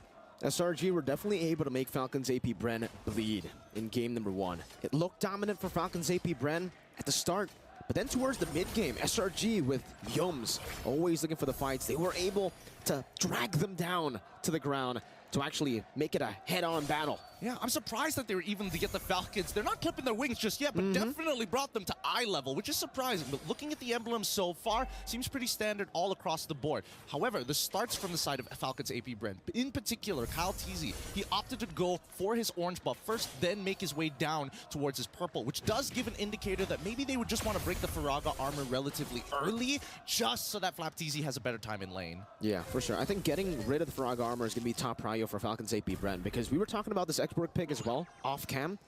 The Exborg is really great in lane. In the team fights here, up against a lot of burst heroes, like the Valentina and even the Nolan, he will struggle a bit, but as long as Cram can utilize the lead he gets in the lane, if the rest of the team is able to also just let him do whatever he pleases in the lane, it's going to be A-okay for Cram. Now we get to the 1 minute 30 seconds and nothing has happened down by the EXP side, which gives Cram indication that, hey, it's probably safe on this side of the map for now. And as we notice, Kyle Teasy, he's on the top side, right? He's looking for an opportunity, maybe foreseeing that SRG was going to read into the EXP attack. Because look at them, they're sending 4 members down. Again, for Falcons AP Bren, it's all about dealing with Cram, the Faraga armor, because he's going to have auto prio. Especially with Stormy coming around. He gets that passive down, and Cram will just burn those minions for the passive to kill everything. Now, Turtle is up. Purple buff is needed for Sakai to actually stand a chance. But Kyle, he's power farming this entire time. And in terms of like the laning phase, honestly, this is a way more manageable game compared to number 1. Good damage there. Onto Few. Placed down by the Cursed Blast, but take a look at Falcons AP Bren, who are the ones on the Turtle. Holding it down for now. Flap Teasy has the penalty zone. Can go for the zone, but Skies is already rotating over. Cal Teasy gonna be pulled back by Yomes. Eternal Guard coming down as well, but Ogwen will be able to pop in his Fury straight into the flicker, knocking 2 members up. The SOD connects, but no one's taking it just yet. Ogwen gets blasted down by the last Insanity, and it will just be 1 for 1. Few going back and forth on the Valentina. Just with a Turtle advantage. Falcons AP Bren up top. Super Marco blazing duet. Innocent wants to go for the pin down, finds it, but there will not be a solo kill. Not now. Man, Innocent refuses to let go of any farm. He's like, I'm gonna pin you to the wall real quick. No. Let me quickly get the cannon. All right, we're done with the trade. Okay, we're done. No more afterwards. But at the end of the day, Falcons AP Bren, despite trading both supports for each other, they were able to achieve that Turtle. So if we're talking about a matter of inches, it's whether or not this Turtle Shield is going to make a difference in the upcoming engagement, right? Because right now, it's pretty passive between both top and bottom side, EXP and as well as gold. I think it's going to be that way for the most part because Falcons AP Bren, they're just so good, even in losing matchups, to make it even in the lane. They know that they are just here to farm. In the bottom lane, the Terizla is a losing matchup. Up top, even the Claude is a losing matchup, but somehow they're farming really, really well. You can even see in the XP, Claude, Marco's ahead. Yep. They got to take their time with this, right? They're looking for these big opportunities to make big plays. And I think I'm looking towards Few and as well as Stormy in this particular game, right? Because I think that's the big game changers for each team. We're expecting Flap TC to look for the big engage. We're expecting Cram to peel. That's pretty obvious. Even for Ogwen as well as Yums, the big engages happen off their battle spell timer. So keep in mind, 30 seconds on and 25 seconds on both. That's a fracture damage. That's the burst damage that we were worried about for Cram on the X-Borg. Say goodbye to the Faraga armor. Skies now in the bottom lane. Goes for the Fine Blaze just towards the minion waves. Kaltizi together with Flap. The hammer swings a few times. Skies gets zoned away from this turret. Will be able to pick up that last XP cannon minion. But still, a lot of resources down now for Skies half HP. Yoms, I'm offended, didn't connect you. Able to use the last Insanity anti-CC to escape. Yeah, nah. I think at this point, they're just going to have to take their time, right? I definitely think that at this point of time... Wait, hold on. That doesn't look right. Kram's got a little more health with that, but still, good patience coming in from Skies, right? His ult is such a big resource for him that he needs to hold for as long as possible. At the same time, where's the Minoan's Fury? Again, time not that well. Eternal Guard, this Fury, though, catches them. Skies gets knocked up straight into the penalty zone. And now with the last Insanity, Kram, he's trying to burn them down. Is forced to flicker backwards. Falcons AP Bren. It's Few with the steal on the last Insanity. Ogwen's trying to pin him down under that turret. But Kram knows better than to stay in the bottom lane all alone. Innocent up top. Now Kyle TZ comes in. Innocent still able to survive for a bit, but not for long. Not against the TZ air. Nicely done coming in from Kyle, right? I mean, if you can... Whoa. Calm down. Ooh. They really want to deny Skies any kind of farm. It's getting tough for Skies. 3 levels down against the Nolan. That was a threat that we were talking about as well in the draft. The Nolan can match the farm speed of Ling. So with the Terizla, so much prio.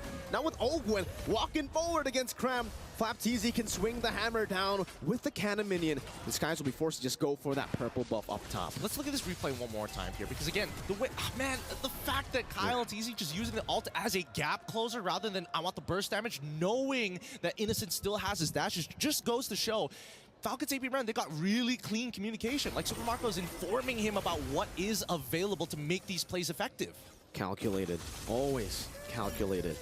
Maybe that's why he earned the name TZ behind him, right? But again, for SRG, it'll come down to how they're able to slow the game down, but then make those off-angle engages. Yoms, again in the mid lane, getting chunked down. You have a game fact. Yep, Stormy leads MSC 2024 with the highest average assists per game at 10.2. He's not looking for those big plays. But, oh, wait, hold on. Speed of Misery, but it's all to the backline, straight into the blazing new wet by Super Marco! What the heck was that? Skies gets the Tempest ablaze, but Super Marco just guns him down to pick up a Maniac! What a Maniac coming in for your boy Super Marco at 1 HP. We need a replay of that. We 100%. So we see the initial pushback 3. What? Eternal Guard hits. Where does it happen? Penalty zone hits 3, and Kyle just has so much damage. He has so much. He sets it up perfectly for Super Marco to walk in for free, and despite all of that, it just goes to show the jungle diff at this point of time. The 3-level lead that Kyle TZ has really making the difference. And let's look at the gold difference. Yup, he's still 2K ahead. Super Marco. There's a reason he has Super in front of his name. Time and time again, he decides to flex that Super name. Standing in front, below a Ling. He got knocked up. He's like, nah, Purify. He was getting stabbed. He's like, nah, I got guns. He's so brave. I don't know. Sometimes it feels like he teases people like, oh, I'm going to take off the bulletproof vest this time. Nah, there's still plating underneath it. Joke's on you.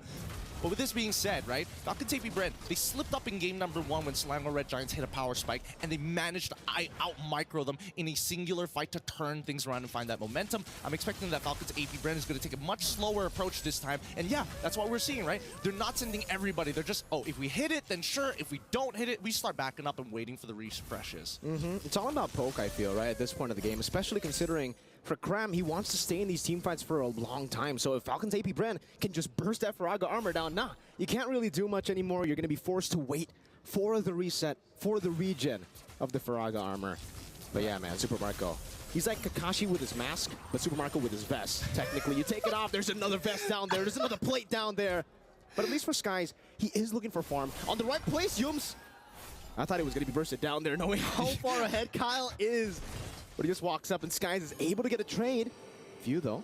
He can swap us if he wants it all. I don't think he spots it all. He checks it and he cancels it just to slow him down even further. How annoying. Worst yet, I think that Falcons AP Bren are in a great position because honestly, Few, he has his 2 frontliners to create that space for him, and SRG don't have that same capability. Stormy is playing at the very edge of his max range, where Few, he can stay as far away as he wants to. Oh, Flap TZ set it up for me, and Ogren follows up. I can go in and out. Oh, look at the burst damage.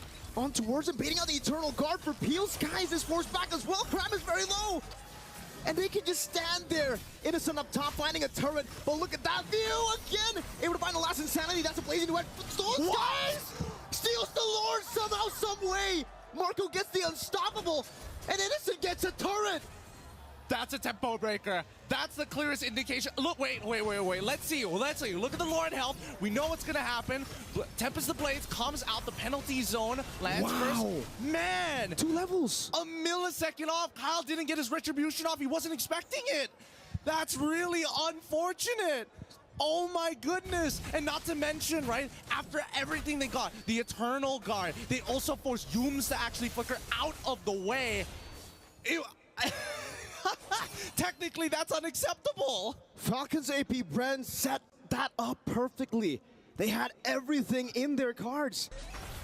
But then, up top, that's where Innocent got picked off as well, by the way.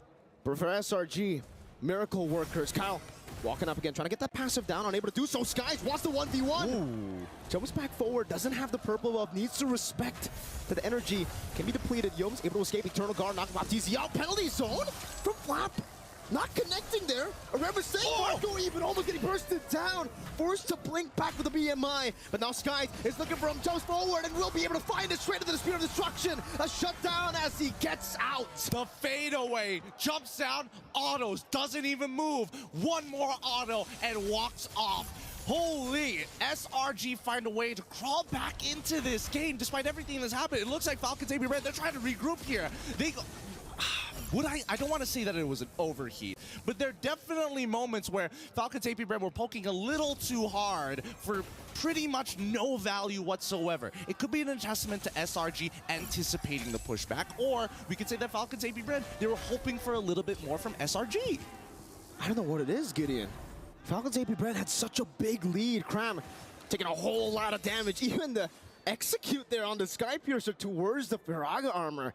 I didn't know you could execute the Firaga armor. Yeah, I didn't know that either. Doesn't happen very often here, but then again, it's not like we see Xborg every other day. When was the last time we saw Xborg? I think that was in the group stages already, man. Because that was the only time we got to see, like, you know, Terizla through. Once we got into the playoffs, man, the Terizla definitely was one of those things where, like, we gotta push him out of the way. But at this point of time, we look at the damage dealt. Nolan's still on top, and even the damage taken, right? Yeah, there we go. Xborg as well as Terizla both on top with, you know, Ruby not too far behind. And I think that Yum so far hasn't found a crazy I'm offended yet, right? I think that's the hardest part. Whoever's been throwing the first their abilities first tends to lose that match. But with the Winds of Nature from Slide with Super Marco, maybe he can make the super play. That's something that we have been seeing a lot from Falcons AP Bren, but just in the few last minutes, it's been SRG finding those miracle plays, finding those super plays with an assassination from Skies. Somehow, it's like a timer for SRG. Every time they reach the mid-game, they suddenly get a massive power spike. Yeah. I'm trying to figure out, why did Yums use the I'm offended onto Ogun there? What was he trying to bait out? Maybe he was hoping that Falcons AP Bren is going to overheat. I think for both of these teams, honestly, they're looking a lot more similar as long as this game goes on in this best of 7, right? They're baiting each other to try and overheat, baiting each other to overextend, and Yums know that the I'm offended comes back up early. Straight into Eternal Guard. I mean, this Fury and the Flicker combo. Kyle in the back line trying to find the assassination, but Innocent is able to blink out forward. Now in the back, Skies goes for the chase, the assassination on the Kyle with the Flicker, follower from Yums. Skies continues it. When it's up with the blades, breaks it out, and is in the midst of it all. Catches a lot of blades. Innocent with a cleanup. And now it's Super Marco running for the hills. Flapteezy and Ogwen cannot deal with this Lord take from the Red Giants. Oh, and now with the Lord take, they can almost guarantee at least one of these inhibitors. If they can get at least one, they can set themselves up for a really good Lord take afterwards. But it all comes down to the real question. Who's going to overheat first? Because Falcons AP Bren have not been able to get maximum efficiency off of their abilities just yet, despite everything that has happened, right? It looked like Owen got a really good engagement. And more importantly, we did see Kyle having an insane angle right straight through the mid lane at the cost of a bunch of flickers from SRG. This is why the Nolan, it's really good, especially when you're in the lead, right? But when you get to the 50-50s, when the enemy team was able to weather out the early storm, it's very tough for you to enter these team fights. There's a Don't Run Wolf King. There's obviously a Spear of Misery. But let's take a look at the siege now. 3 mini waves crashing down into Falcons AP Bren's base. Innocent finding the pin down. Straight at the I'm offended. Over and over with the Eternal Guard catching Flapteezy. Minus Fury used up, but it was cancelled by him taken down. Now Sky jumping to the back using the Sky Piercer. Forcing him in a crown out. Flapteezy with a DPC. Locking Yums down, but he has the immortality. He can still survive. Sky is again poking few. And Falcons AP Bren, they live to tell the tale, to see another day. But SRG don't want to stop there. The siege continues. This time to mid lane with Yomes over with the conceal already. I'm offended onto Few straight into the stab down. Few taken down, traded in. Blue from Marco with a blazing duet. Finding one, going for the trade. The base is open though. Skies assassinates Marco straight into the BMI. Kyle, first in the world, now jumping in with a fracture. Not able to get him. Innocent 1 HP. Skies going for it. Minions Fury onto the Cannon Minion. Now Ogwen, the master, 2v1. Tempest of Blaze. Ogwen taken down, burnt to the ground. By Cram. It's a penalty zone. As Flap goes for it, but Skies buys the immortality. And they drag the Falcons to ground level. They're looking eye to eye. Even gods have to take one step down to see this new threat. Oh my God! What momentum! How do they swing it? And all of this thanks to a simple mechanic. Curse Blast. Where's your HP now, brother man? Where's your HP? It's all gone. Max health. Oh my goodness. How did it end up like this? Almost a repeat of game number 1, but this time it's in SRG's favor. They're miracle workers. There's no way to explain it, the way that they were able to find these team fights while being 11-1 down, being 6,000 gold down against Falcons AP Bren. That's usually a death sentence. Most of the time it is. It's like they have Sky Piercer most of the time, but today it looks like they don't have enough stacks just yet. It feels like SRG has just been touched by a god this time around, but it doesn't mean that it's over just yet. It's still a best of 7, right? So we expect it to go the distance. Let's throw it over to our analysts to break it down for you. First of all, we can at least say it's not a sweep, because now it's a 1-1. But we got to talk about the miracle timing coming in from SRG. Somehow, even the first game and the second game, somewhere in mid-game, between 7 to 12 minutes, is where they really start to shine. It's the same idea from the previous game where somebody has to force the initiations and the spells coming up from a Falcon Saber Bren, and then Sakai cleans up. It's like a, the Sky Prince is going down and is delegating himself as the cleaner. I'd hate to say it, but their comeback victory was, in essence, a two-step process. Number 1, get Sekais into a position wherein he can actually get shutdowns. And then number 2, capitalize on that and out-team fight Falcons AP Bren. That's exactly what happened ever since that turnaround. Honestly, Sakai's is playing like his idol, man. He's starting to play like Kyrie. Like, this is the kind of highlight plays that we expect from amazing junglers. But speaking of which, in this matchup, both junglers did absolutely amazing. Like, with this being the trend for game number 1 and game number 2, you really can't say any team is going to win or lose based off a small lead that they have. I feel like even 2,000 or 3,000 lead isn't that big of a deal when we're talking about both teams. Yeah, Sakai has cemented himself as absolutely one of the best Ling players that we've seen all throughout the history of Mobile Legends. The way that he played this assassin, like a real true assassin, going in for plays like you're gonna be cleaning up, you allow your team to soak a brunt of the damage and then clean up afterwards. It's as if his strat right now, and this will sound hilarious, but it kind of feels like he's sacrificing his teammates so that the FCAP members are getting a streak, and then he collects the bounty afterwards. All of a sudden, he's hella rich afterwards. That sounds like a strat I would be into. I mean, it's working. Hey, let me die a few times just so that you can get a big goal lead. Yeah. That's the two-step process again, right? You die, and then I clean him up. You die, I clean him up. What that puts their opponents in is a state of mind that acts like a sword of Damocles. Like, at any time, I could get hit by a rogue Ling. Anytime, Sekais could be just somewhere, and I'm dead. Are we going to see a Ling in game number 3? Well, I do hope so. Okay. As much as, as fan of Falcons AP Bren, I would want them to ban this SRG Ling, but at the same time, they can use it. Yeah, exactly. Pick it up, because we now know for sure that SRG respects the Julian. Maybe this time, you do the same. You give the same courtesy. Yeah. And the thing is, like, Speaking of Julian, I feel like SRG, even though they haven't shown it, they have the same dimensions. It can be put in the mid, it can be put in the jungle role. I really feel like that Julian ban was the one that really solidifies things, because we saw how strong the Valentina is, but it looks like once the Ling gets 3 or 4 items, the Valentina can get deleted anyways. I think you also have to take note of the last pick Nolan. I think I fairly remember I said that it will not fare well against the Ling. It was actually being countered.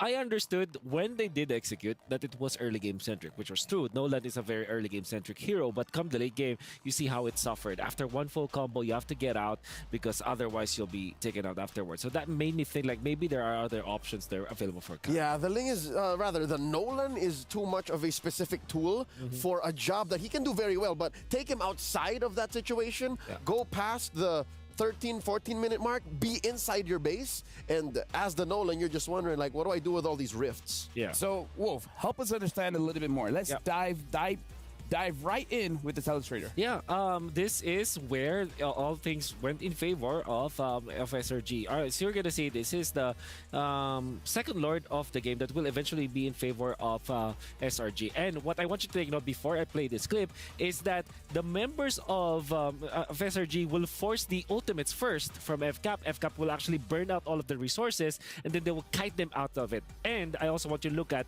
the circle, the inner circle being FCAP and the outer circle being SRG this time. So let's play the clip. Now, you are going to notice that it will be the utilization of 2 ultimates actually, including Fuse Limiter. So there's a 3rd ultimate. And now, when they try to get out, Sekai is now cleaning up house because he knows that Kyle TZ does not have the ultimate anymore, doesn't have the BMI to go with it as well. So there's a lot of resources. He does have the Purify, but come on, Purify can't help you in there. But you also have to take note about Humes, because the idea here for SRG is after FCAP already spent their ultimates, they will go in. Hume still has the flicker. You can go flicker second skill. That's the beauty of the Ruby, and that's exactly what is going to happen. Cow TZ cannot react to that ever so quickly. Then you still have the ultimate on Sekai. He's just cleaning up house. At this point, there are no ultimates, no resources that FCAP can use because they have lost both Few as well as Cal TZ in this situation. It's a masterful refinement of their game 1 draft. Yeah. They ended up with so much more resources, whether it be in ults, in battle spells, or just in sheer use of space. Yeah. Because the Ruby closes the gap, not just for you, because Ruby is a negative gain, right? She displaces you and pulls you closer to your opponent's box. So it's such a perfect way of reading what happened in game 1 that it allowed for SRG to play to their comfort. There was literally the early game and part of the mid for FCAP, and then once they got over that hurdle, it was all SRG. And now we got to look at our Sony MVP, and it's going to be the Sky Prince Skies, where again, we got to talk about this. Like, we've seen Falcons and Bren being able to deal with the Ling, but again, I'm pretty sure the way that Skies has been playing it deserves respect back. Yeah, definitely. And or pick up, of course. We can see that for SRG, they're playing the Ling as a team as well. Like I said, they're sacrificing themselves. They're forcing some ultimates first. And I believe that if Sekai picks up this Ling again, well, you know, Sekai's the limit. Sekai be violent, man. He's so lethal. So, again, I'm halfway through with your theory of him actually just, all right, you guys do what you gotta do. If you die, okay, I'll just shut down whoever it is. This was a big shutdown. That's real. A 5-kill streak. That's a lot of gold. I mean, like, it happened in game number 1 too, where he actually shut down the Kyle TC supermarket. Then all of a sudden, he's the richest guy in the lobby. Yeah, his target acquisition is amazing. His killer instinct is out of this world. I mean, like, here's the thing. If Coach Arcadia says, okay, someone has to die just so that Sekais can get a big shutdown later, I'd be like, I volunteer. Is there something? Sign me up. 100% KP. With Terengganu junglers. Oh, yeah, they're amazing. He grew up in the same province as Chibi. Yeah. Right? So there must be something in that province that makes such high-quality killer junglers. Something about their Kropotliko, man. But either ways, right now, honestly, we have an amazing series in our hand. It's just the first 2 games. But for now, we're going to throw it over to our reporters. What do you guys have for us? We are live at the Amazon Arena. I'm joined by Turner and DJY all the way out from Malaysia. DJY, how are you feeling? What emotions are going through your head right now, sitting with the live audience, watching your team in the grand finals? It's not looking too good right now, man. AB Bren is leading by 1 point, but it might even go to 2 points right now. But it's okay, man. I believe Malaysia can come back from this because I still believe that it's going to be a 4-2 in favor of Selangor Red Giants. Okay, so your expected outcome is a 4-2. Now, is that a non-biased opinion? Do you really think the Selangor Red Giants can come back from this? Because it looks like they are head-to-head with the Titans of MLBB right now. Yeah, it's kind of hard to say, man, because if I'm being non-biased, right? People say that Malaysia is an easy server, so, you know, maybe AB Bren can actually win this, but, you know, I still have hopes for Malaysia. So, you know, as a Malaysia, we gotta keep supporting Malaysia, man. Selangor Giants. Now, the audience is going wild right now. What message would you have to give over to SRG to push through the series? What? What message would you have to give the SRG to push through the series? What message do I have? Just play more assassins. Don't play tank and junglers. I think that is the key to victory. That's the secret of victory of Selangor Giants. All right, thank you so much, DJY. Thank you so much, Weezy, as well, because we're going to send it back to the studio. And, of course, good luck to the Selangor Red Giants. Well, for DJY, clearly he didn't see game 2 coming because he's like, that's probably 2-0. Well, now it's the 1-1. Now, he said he wants more assassins coming in from SRG. I wonder, though, does Sakai's have something else besides the Ling? Because, again, is either going to be taken away or going to get banned? There's half a dozen valid assassins right now. I'm sure he plays half of them, even if the Ling does get stolen. Ling is probably up top when it comes to like the ceiling, so he probably knows how to play like either Hayabusa, you know, Nolan, maybe Fanny was banned before. Yeah. Elkert Jungle, Crazy. Worst comes to worst. Amon. Oh yeah, Amon. Yeah. Natalia, you know. Maybe. Natalia has a bit of a stretch though. It's a bit difficult. Yeah. I mean, if that attitude, it's him. You know, but yeah, we're jumping in the draft here. It's going to be very interesting to see who's going to be on blue side because I feel like if Falcons and Bren gets the blue side, it's going to be very difficult for Selangor Red Giants where they have to consider they have to be the ones banning out that Ling. It looks like Falcons and Bren is on blue side, SRG is on red side. All right, if this continues and the trend is whoever does better in blue means the draft is a huge influence. It really does dictate who comes in with an advantage.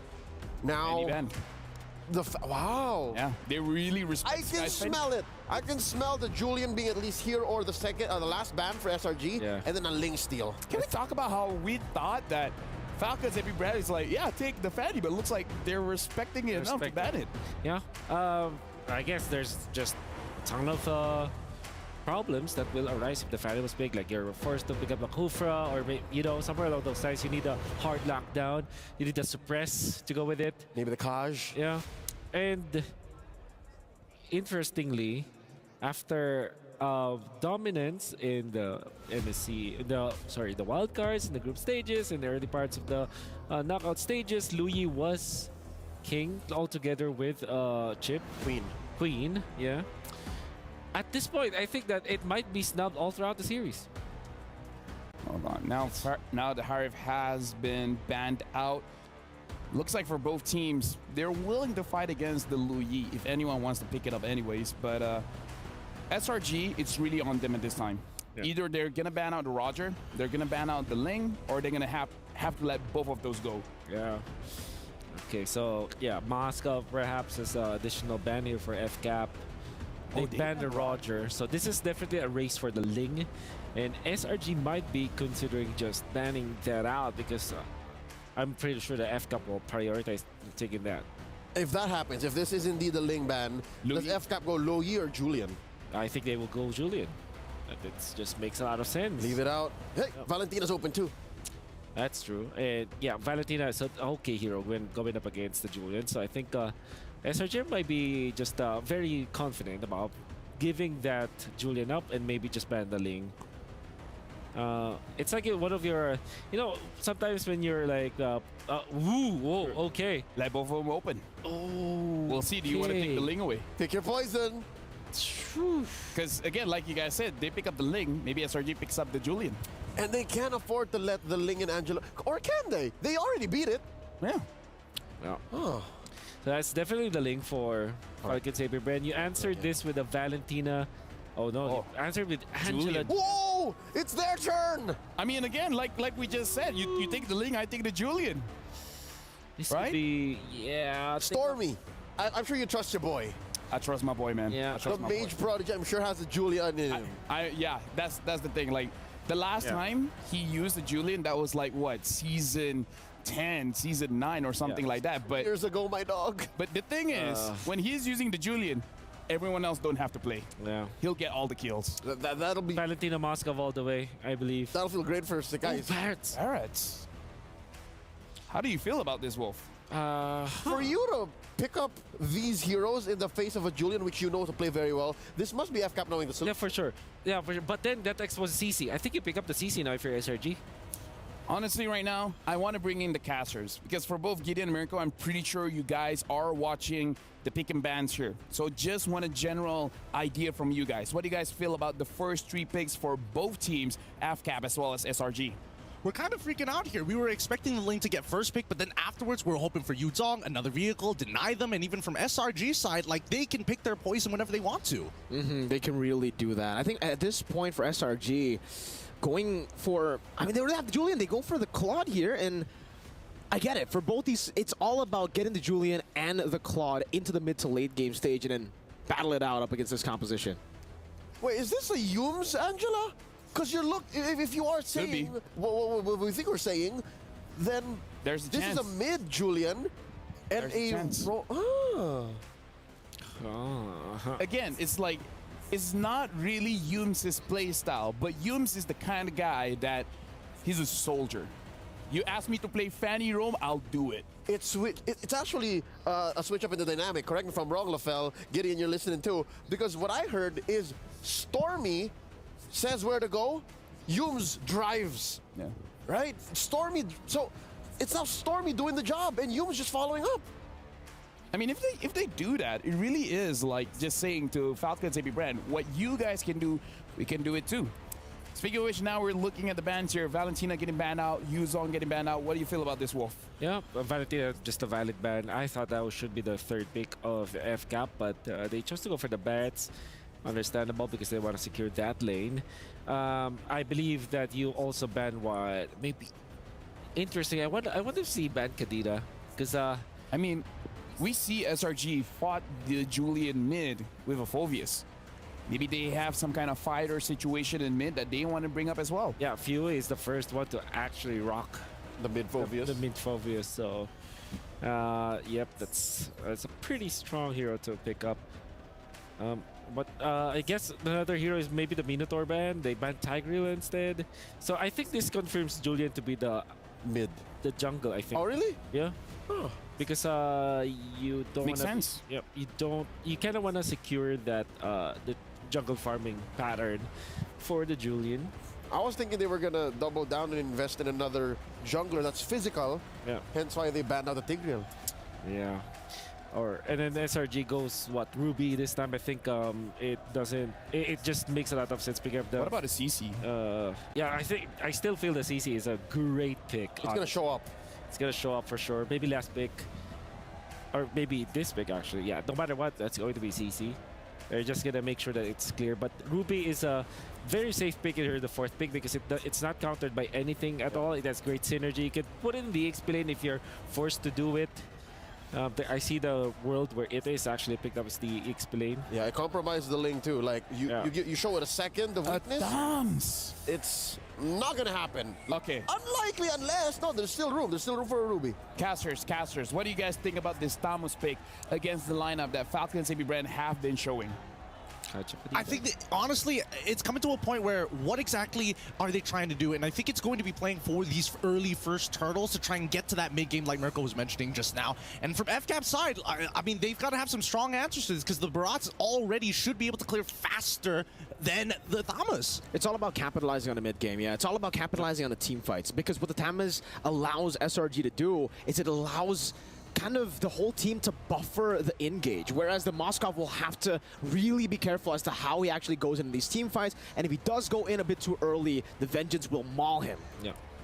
There's a Minotaur, very good pick because it counters the Cloud, and there's it's just about this a big nuke mage like the Lilia, because the Thams was already shown. You know that it kind of walks, so it has to actually walk and traverse lines. So Lilia makes a valid pickup here.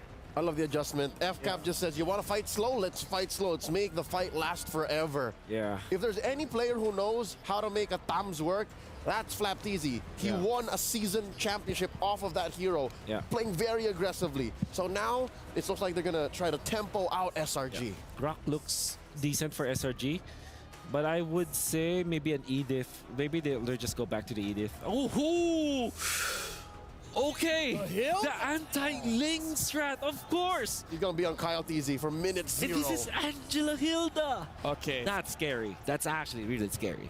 It's a good draft, but I would still say it's a bit of a risk. But again, going up against world champions, you got to take risks, man. I love it. Mirko, get in. I hope you guys are ready because it's your turn. Holy cow, this draft, quickly threw a curveball here. I thought, hey man, this is gonna be tough because FCAP's comp, they're gonna eventually outscale, but it looks like from the side of SRG, they've decided upon, you know what? They've been winning out on the early game. It's time for us to show them what an early game looks like. Oh, this is gonna be really interesting to see for SRG because technically, they have a lot of great early game pressure, but even in the later stage, they have that Claw to carry them. Hopefully it's gonna be enough. We're coming into the land of dawn, boys and girls. It's game number 3. They've managed to jump as high as the Falcons, eye to eye. But can the Falcons soar even higher here in this match? Welcome to the land of dawn with Falcons. AP Bren on the blue side, SRG on the red. You can already see as the game gets started, the Hilda make a very aggressive maneuver in towards the enemy purple buff here. As the Angela definitely have to go and deal with the waves. And this is why the Lilia is going to be so good for Falcon's AP Bren. They get so much more prio and they can rotate over to Yums. And right now, he's already kind of struggling to actually get in the vicinity of that purple buff. Stormy has cleared it out. Kyle TZ on it. He'll be forced to maybe use the Retribution at this point because Yums, he is there trying to screen it out. Kyle TZ bringing it into the bush. Retribution is going to be used. Yes, it does. Yums, successful invade. Yep, really nicely done, but this means that he might just be going down here to Kyle, right? He is using Warcry. Okay, flickers out. Yums now doing some damage back. Now with the help of Few, this should be first blood over to Kyle TZ. Look at the tempo, though, on the bottom side. After the EXP has been pushed out, they're getting Julian involved to start stealing away 1 or 2 camps here. So at least for Sakai's, despite Kyle TZ getting 1 kill, he is a level ahead. The gold for XP trade. I don't know how that's going to actually help SRG later on, but seriously, if Skies is able to steal a Lord with 2 levels down, I can only imagine if he's the one ahead that he'll not miss a single retry. Well, we'll see whether Kyle actually still has his retry, considering how much pressure is being applied to him right now by Yums, right? We're expecting Yums to get even more aggressive after the 2-minute mark because then he's not going to get punished as heavily once he's invading those jungles. But take a look at this, right? They're setting up a potential counterattack here down on the bottom side, but SRG sense it. Again, for Kyle, it's really tough for him to actually maneuver around because if he gets poked down, it's very tough for a Ling up against this kind of composition already. The Julian is actually a great pick against the Ling, so now that if he ever gets chunked before he enters, he's going to be punished even more, and SRG know it. That's why they're not in any rush to go for a neutral objective. And especially since, guys, especially with the chains, right? In combination with Yums trying to disrupt Kyle TZ to maybe get a delayed hold on. He's taking a bit of damage here. He's still got Black Shoes, so he technically should be fine, but now Cram involved. Again, jumping into the midst of it all, has the help. The hard guard pops into Vengeance, jumps to the back line again, dealing damage onto Kyle TZ, forcing him back. Cram standing there menacingly, zoning them away. But Kyle will try to make his way back. That's a flicker forward. Deadson is welcome for the pin down now into the knockout. Knock up into the Ministerious. No one What a combo from Falcons AP Bren. Stormy able to flicker out to safety. Cram will do so as well. What a recovery. Really nicely done. Very nicely done. The weird part is that we did see Cram spot out the Ling on the mid wall when it all occurred, right? For all intents and purposes, Molten Size, he could definitely throw it at him. Try to push him off that, try and honestly push him off of that wall. Maybe even get Yums to help out with that as well. But instead, they start peeling backwards and they completely forget that Flap has the flicker. Flap TZ on the Barats. He makes it feel like a Link. He makes it feel like it's a mechanical hero. Detona's welcome flicker combo connecting every single time, even in game number 1, finding the prio targets. He was able to find the target he needed, and it was Skies. Straight into the pin, and now we get a look at the items. Does look like for at least Innocent, he's actually quite a bit ahead. 300 gold as he goes in for the push. Turn of the night, the waves from Super Marco, immobility. Super Marco able to get out now, trying to go for the pin down out the sky. Spear of Destruction as well. Now onto the back, bringing him back over for Kaltizi to assassinate him. Well played, but the sword gets him out, Skies. Not for long. Stormy caught as well. They find a trade, but it's definitely not worth it, not just yet. 2 members down. Yums dealing some damage. Not able to go for the full assassination on the few. It's actually him forced to flicker out. Baptiste, the Dino, walking back as well to knock up, and then everything in the kitchen sink to deal with Yums. Ooh, okay. I'm surprised. Honestly, I'm surprised the fact that Sakai stayed alive that long to chunk out Super Marco like that. At the end of the day, it's still a very well worth trade for Falcon's AP Bren. Now Super Marco's got 4 assists in the bag. Ogwin, unfortunately, has 2 kills, but hey, you take what you can get at this point of time, right? As long as you're able to accelerate Kyle TZ, he's going to drive the momentum for Falcon's AP Bren. SRG need to have much cleaner fights right now. Let's look at the items one more time, and the lead still in favor of Innocent. Again, though, in the purple buff, Yums, Power of Wilderness already used up the Retribution. Baited out of the Kyle. But now with the Defiant Blade, he should be able to deal with Yums. He tried to get into that bush, but it will only give Kyle the unstoppable he needs. 5-0. Flask of the Oasis Power Spike for the Minotaur. Yeah, but despite all that, 5-0-2, a wonderful KDA to have. And yet, guys, despite being 0-2-1, the same level as Kyle TZ, they're doing something right here, right? They are trading gold for a little bit of extra time and EXP. And that is going to keep SRG in the game because, as we mentioned before, it's about that mid-game, right? That big mid-game spike. Krem, poke down a bit. Good position on that choke point. Cram unable to really go in. The missiles not able to connect right now, but Cram will be brought back forward. Pops in the ultimate, has the hard guard to play with. Stormy is hovering over him. Taking a lot of damage though, Kyle now. Able to recover, able to clear some waves, able to clear some of the creeps. 1 level ahead of Skies. He's back again. And finally, for the very first time, we see SRG say, no, we're not going to contest. We're finally just going to retreat. And Stormy's going to top off his boy Cram here because it could be a setup angle for a dive. And I think that's a very good call considering everything that has happened here. But in the mid lane, at least the guys finding opportunities. Wait, that just is... They're not going to dive that for sure. But let's look at the gold difference, right? Because while everything is happening, it looks like Innocent has been doing a phenomenal job, now extending his 500 gold lead to an 800 gold lead. He can go band for band. He can go M for M with Super Marco. I was not going to follow up you on that reference. I knew you were going to pull it out as well. Let's look at the items because now you can see that the 800 golds make only the slightest difference, right? It's Golden Staff already built on top of that DHS. But let's cut back to the supports because the Flask of Oasis is going to be a lot better than just Steel Paints. Gotta be careful though. Look at this. The Dynoman up top. Oh, one with a knock up, getting chunked down. It's a bit of damage. I think it was from the turret, Yums, and then a few basic attacks from Innocent too. Now walking up forward. BMI defensively again. Both teams really just looking for an angle to find an advantage. Yeah, I'm curious to see what Kyle TZ has built. I just saw the GDS actually getting purchased, and I don't know if he's fast-forwarding the GDS instead of getting the Haasclaw, or maybe he already has the Haasclaw in time on top of the Berserker's Fury, right? That's the atypical build that we like to see. Wait, he's not gonna... Forcing Tempest of Blade, Skies has the enhanced sword, goes for the chase down, has a hard guard to help him too. Kyle TZ gets out. And SRG want to capitalize. Cram straight into the bottom lane. Wants to cut this wave to find that prio. And it just goes to show that KDA isn't everything to all of our ranked demons out there, man. Like, look at that. He's a full level down, and you compare it 5-0-2 to 0-2-1. In what world does that win? In this world. 7 minutes in, Game 3 of the Grand Finals of MSC 2024. But Super Marco will be able to utilize that advantage up top, the 3-man advantage, to take a Tier 1. Now straight into the bottom lane, utilizing the movement speed, but SRG are on it. Sky, Stormy, and Cram. Look at maneuvers coming in from Falcon's AP Bren, trying to recover the space. Need to be chunked by Yums. Forced to flick around, actually. Super Marco with the Abyss Walker, also with the Spirit of Misery, trying to really go for the poke onto Innocent as Calteezy holds on, and no purple buff on him. Flapteezy, in the midst of it all, caught in the poke. So much poke placed on him, still able to flicker death to this Welcome, finding Skies again, and this time it's going to be Skies. Deal some damage back again. Ogre with a mock-up, Calteezy with a blaze, still able to survive. Cram with a vengeance. Yums in the back. It's Skies getting soloed. Ogwin will fall as well to Innocent. A trade for now. The Falcons AP Bren, they secure all 3 neutral objectives. I mean, at this point, I bet even the audience is tired of like, how does only 2 people die? Despite everything that has happened, these battle spells, these flickers especially are proving extremely valuable. I would have imagined at the very minimum that maybe few probably needed to purify or something, but even Flapteezy, wow, that was just, man, how does he get away with this? I can't believe he's done it. What, at this point, I don't even know how many times he's done it, but the fact that he keeps getting Skies, and in game 1 he kept getting Innocent. Barat's the death to his welcome. Usually we see the death to his welcome miss, especially when it's combo with the flicker.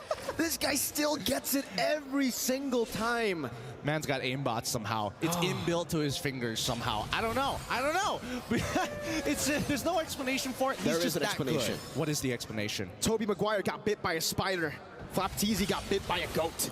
Oh, this guy is just, he's too good. He's too good. But at the same time, right, SRG continue to try and keep it even with Falcon's AP Bren. Yes, it is a 3K differential between the 2 teams, but we've seen time and time again that SRG have made miracles happen, and Falcon's AP Bren are now taking a much slower approach to SRG than they have before. They're not just throwing people at the wall and hoping that it sticks.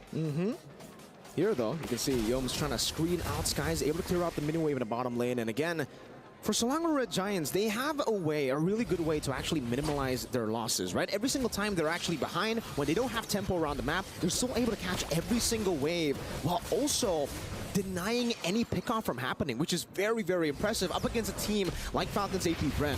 Usually a 1,000 gold lead means that it will give them a billion more opportunities to look for pickoffs around the map. Yeah, but it's starting to look more even. Even we're talking about like priority, right? Like Cram half the time is able to kind of match up unless we do see Flapteezy sacrifice a bit of his wave just to get there on time. That's the cost. That's the big brass tacks that both of these teams are applying onto each other. Every single one of these moves need to have purpose, and it always comes with a cost.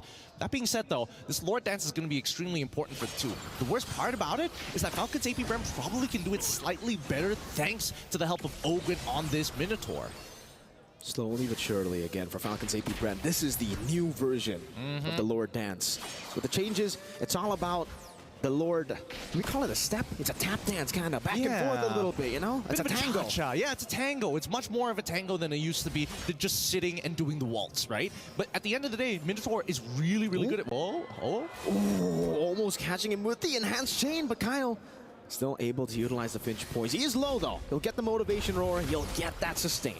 I think this is a pretty good opportunity for SRG to start taking the space back here. However, Few not making it easy, right? Drawing the borders in the river, making sure Gloom is going to set the tone for this upcoming fight. Oh, what a nature. Perfect timing here for Falcon's AP Bren. Now it'll come down to Skies to really deal with Super Marco.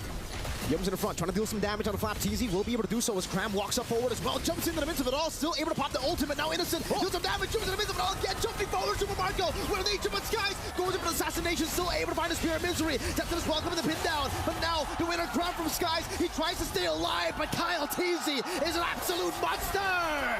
With 5-3 so far, Kyle, he's not going to die here, but look, 12-2, and SRG finally making a big mistake here. As we look at the replay, this looked like a great engage, and I think it was a good idea that even Yum's flickering forward to try and disrupt the backline, especially since Super Marco honestly was in a pretty dangerous position. Now they're in their base. Can they close it? Stormy trying his best to actually evade from him. The Cannon Minion not in range just yet. Cram, he dealt. He did what he needed to. He stopped the minion from getting into the range.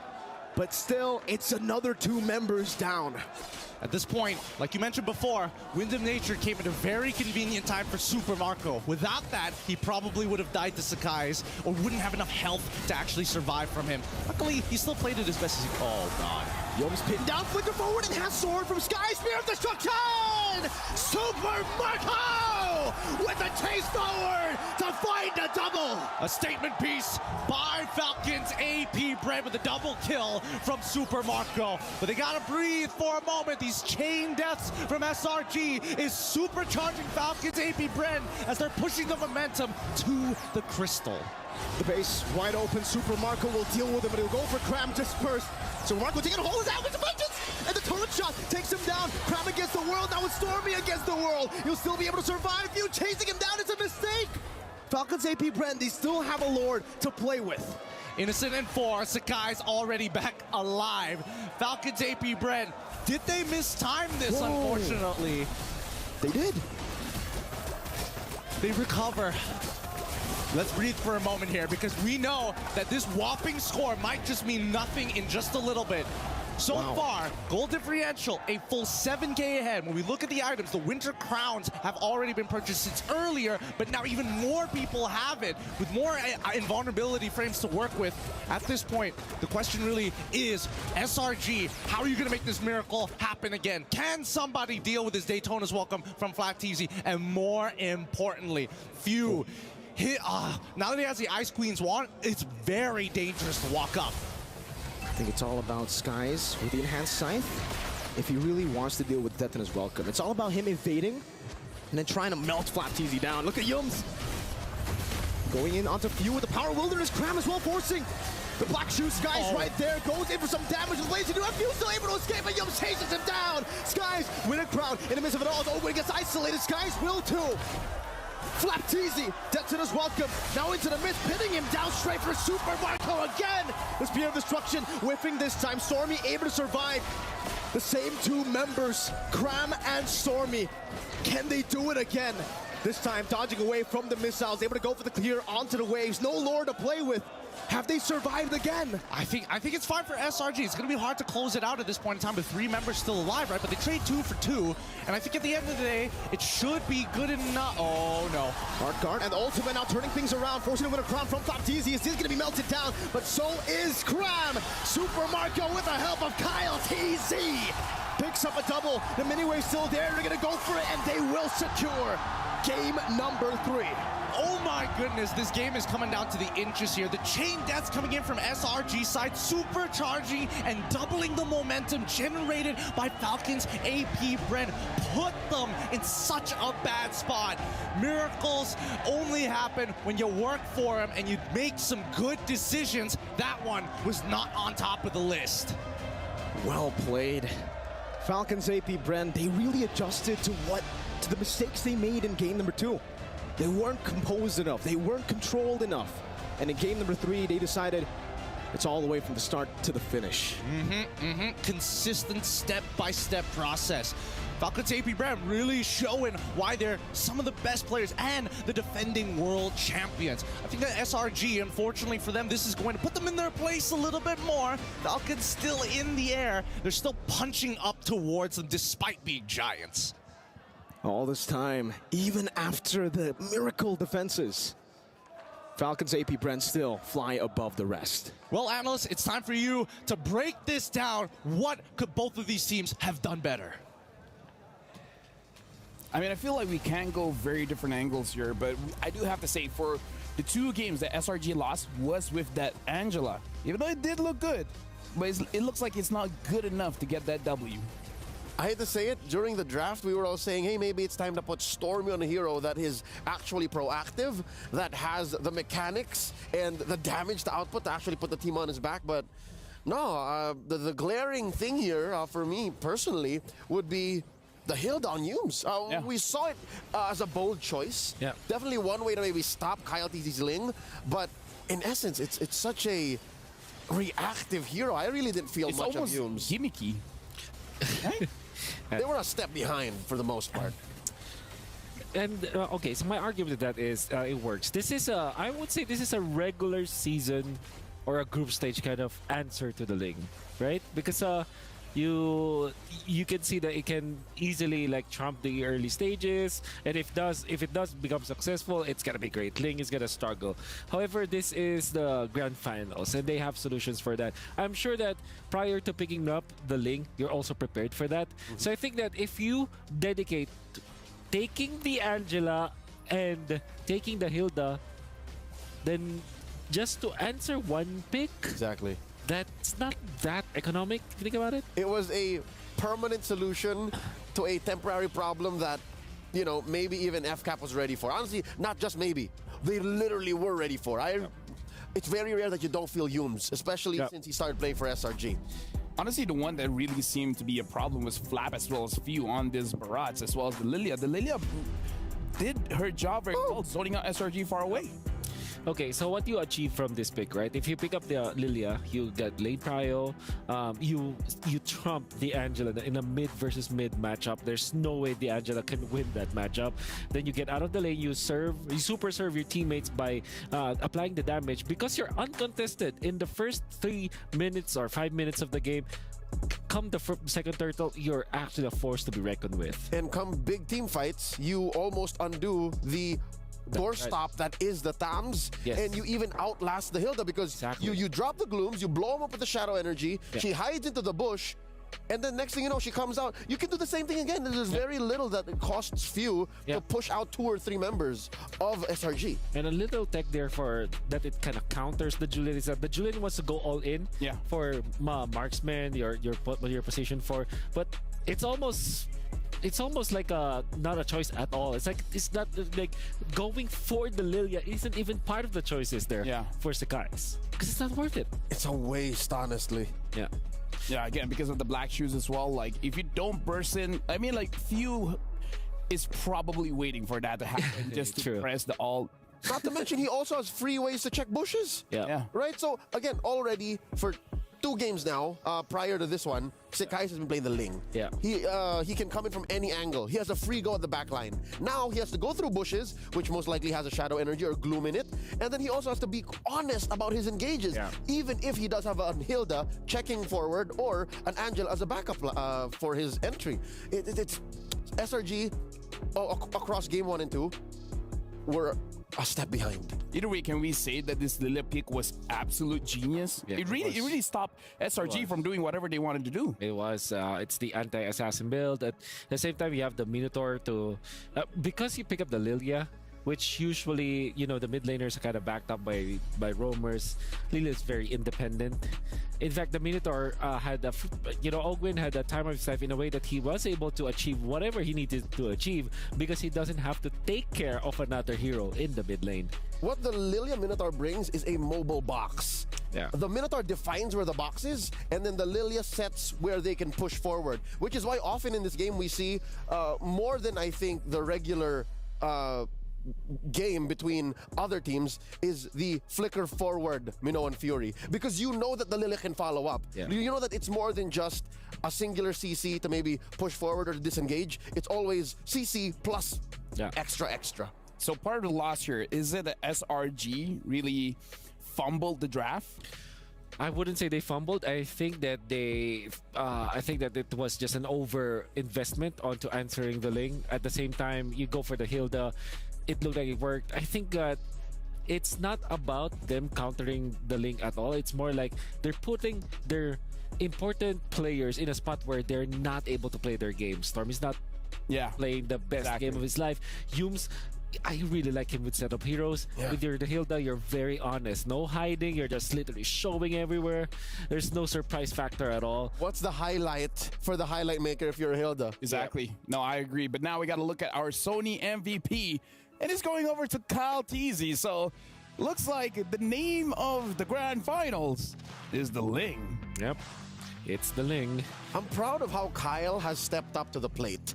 For the 2 years that they've been a team, for the 2 years that they trusted the process, it's very rare that Kyle Teasy is the one on the pedestal. And here at MSC, here in the grand finals, there's a lot on Kyle Teasy's shoulders, and I'm glad that he's putting the team on his back. He went the reverse way when it comes to like being the superstar of the team as a jungler, because usually when you're a star jungler, you start as the assassin / damage dealing jungler that you're always about the highlights.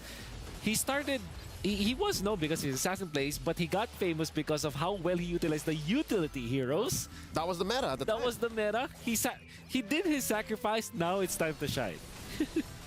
And honestly, looking at the way Kyle TZ is playing, it almost like he has multiple ways to carry the game. It doesn't have to be a huge KDA spike. Doesn't have to like do any kind of flashy plays, just like you guys said. Kyle TZ is playing 4D chess. He has so many moves, so many options, despite there being so many doorstops to his birth into team fights. And that's one of the things that you cannot... Wait, no, what? 18 KDA. That's I was gonna say, that's one of the things you cannot just find in mechanics. That's beyond mechanics. Yeah. I gotta say, throughout this best of 7 so far, it looks like SRG, they're playing with a handicap because every single time, the early game, it always goes over to Falcons AP Bren. And with that being said, yeah, you know what, someone has said it, I do say that a lot. Anyways, we're going for a quick break. After this, it's gonna be Falcons AP Bren against Slango Red Giants.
And welcome back. Just to update the score right now is 2-1. We're 2 going over to Falcons AP Bren. SRG only having 1 point. Welcome back. My name is Afel. Alongside with me is Wolf as well as Leo. As you guys can see, based on today's games, I'm a little bit tongue-tied. Yeah. Why, I wonder?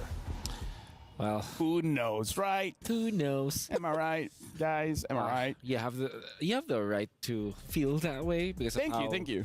How stressful, actually. I think that's a perfect word right now. Even dude, I might start bleeding again. I think overall for all defense, like Filipinos, Malaysians, very stressful. Even in game number 3, you can argue that there were times where you would think like, okay, this is actually winnable for SRG. Yeah, they had ins. Yeah. But the fundamental problem with the draft and what they came in with kind of bit them in the behind. Much like game one. Is this not the story of game one? Wherein they're like, oh, whoa, whoa, whoa, whoa, whoa. It's greedy, but they're making it work. And then, oh, never mind.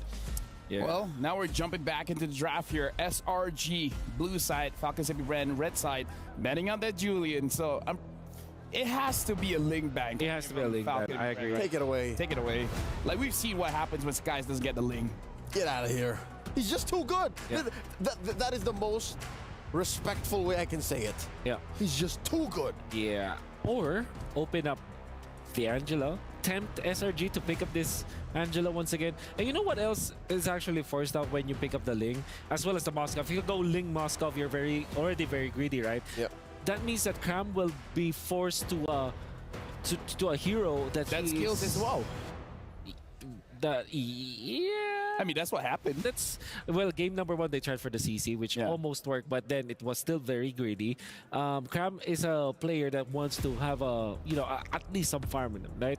Yeah. So picking up the Thams, for example, might not be the best solution. And now, if you're looking back at F-Cup, it's the complete opposite. Flap TZ doesn't care about farm. He's that hero, is that player that will pick up the Barretts. He's a Detna's welcome machine, a final slash machine. It just so happened that whenever we see him on the Arlet, he just goes ham. But yeah, he's happy with just that kind of role. Okay, so what is opened up here? Louis, Moskov, Valentina. Oh no, it's banned out. Oh no. It was banned out. Yeah. So Angela as well is open. I don't want the Angela, man. I reckon you want to pick up the Moskov. Yeah, the Moskov is just a very good pick overall. But in this scenario, without the Lingus with the Julian, yes. Hayabusa, but then you also pick up Terizla, I believe. So I think Terizla, it will... Arlet's open for the first time. Louis as well. Louis Arlet. That sounds good. Arlet. Louis Arlet, and then you wait for the swing, and you pick up the Haya. Knowing F-Cap, though, they might just go for... The Riz. The Riz. Yeah. So you go Louis Riz? Louis Riz. Arlet, okay. Yeah. Obviously, why would you pass up on a very good combo when Ling is not available? Is this Flap whispering in Treb's ears like, let me have it?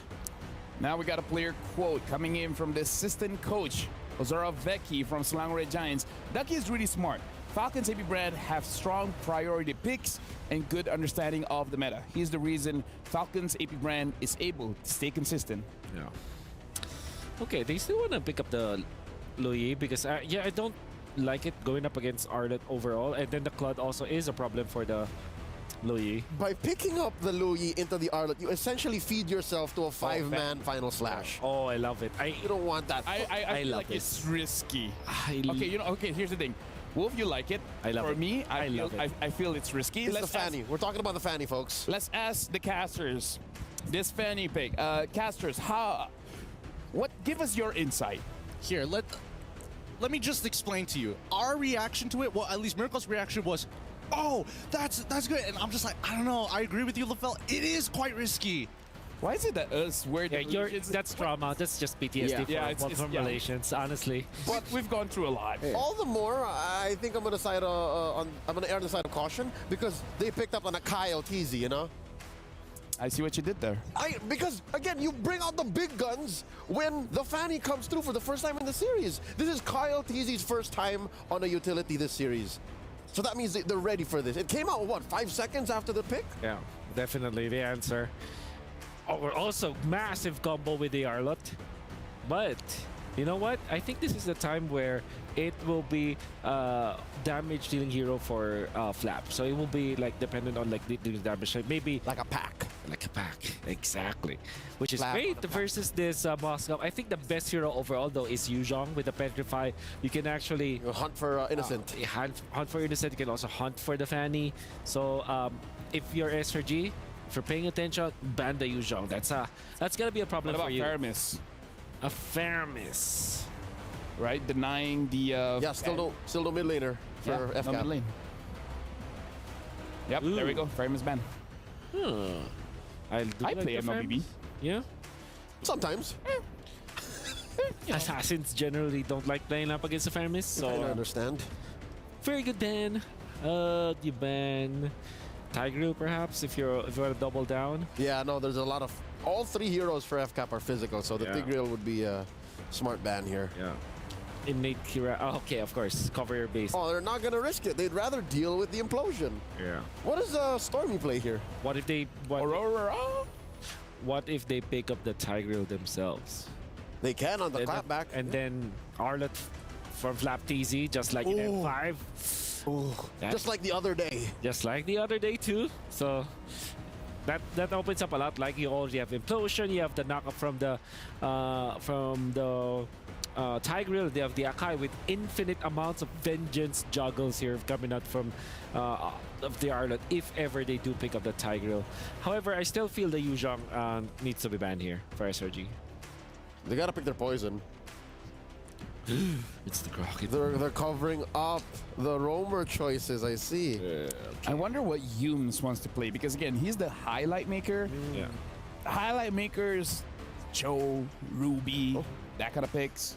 Lilia picked up again, so Falcons and Bren, they're gonna have priority. So this is making me feel more worried about the Fanny pick.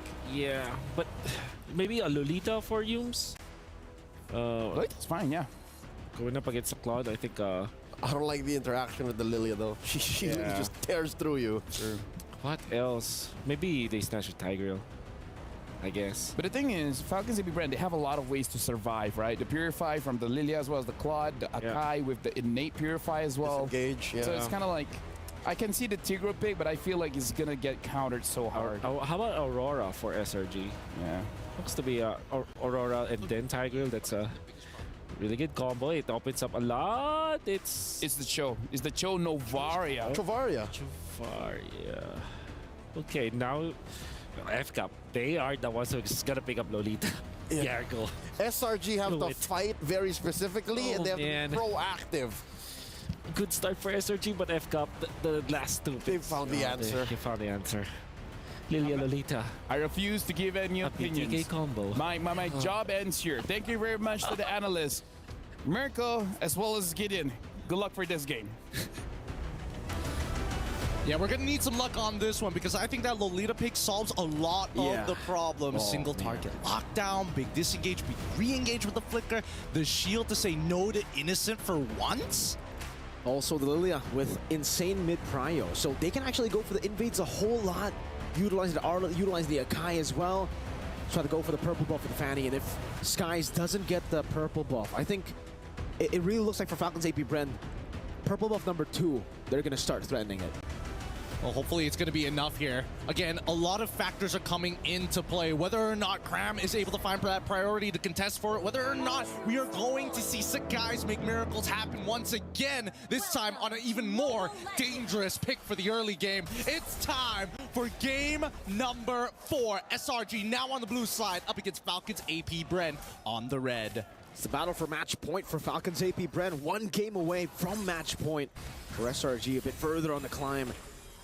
You know, I was talking about how, all right, on the Novaria, it's a great pick, especially considering this is the first time that we get to see Falcons AP Bren, at least in the knockout stage, on utility. Back again. So Novaria provides a lot of good poke, and then obviously when the Lolita came up, it's just like, can't believe I forgot about this, right?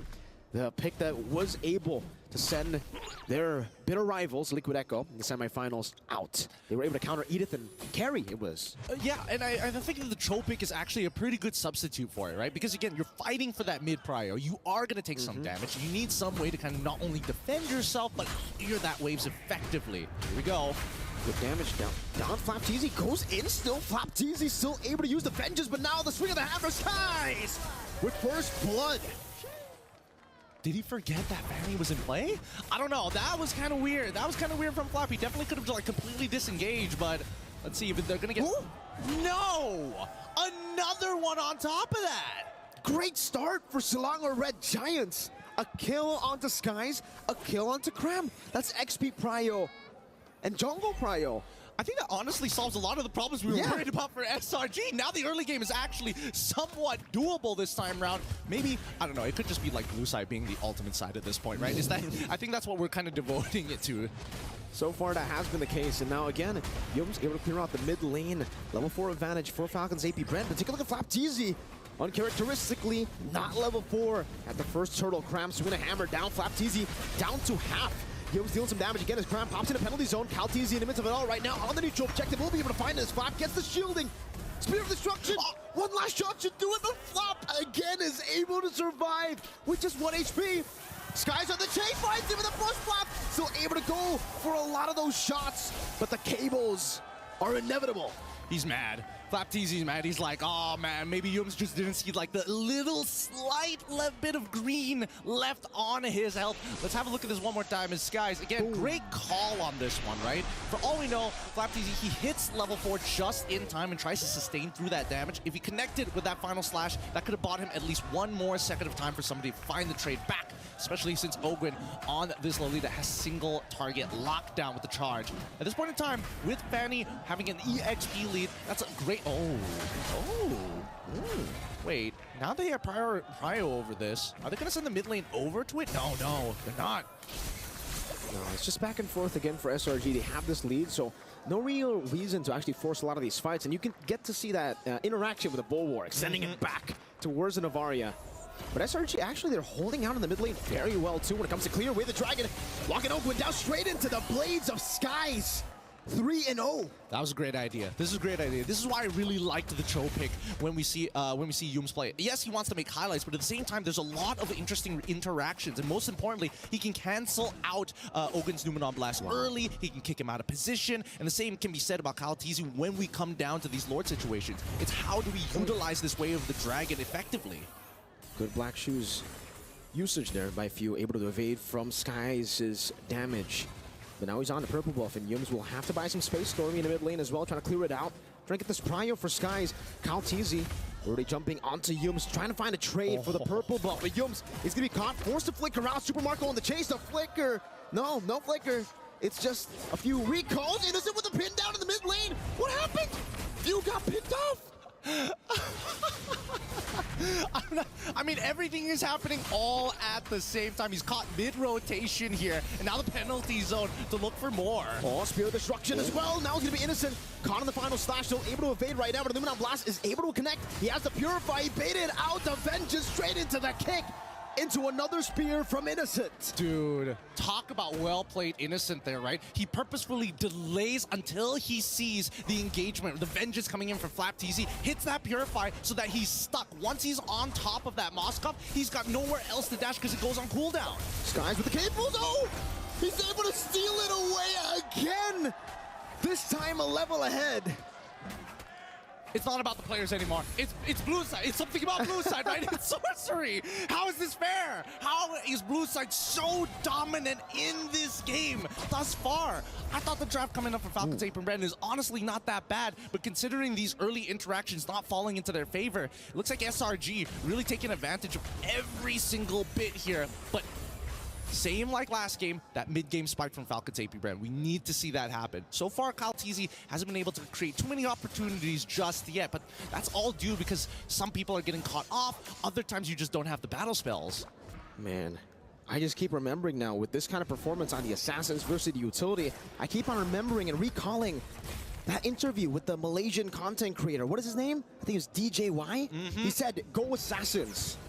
Assassins #1, he said. Assassins is the way to play the game, right? I mean, look at that. He's already got... Oh, my goodness. At least he's building up to a 2K lead onto CalTZ 6 minutes into this game. But that's when we see Falcons AP Bren, right? Their comp really comes online once they start grouping up together.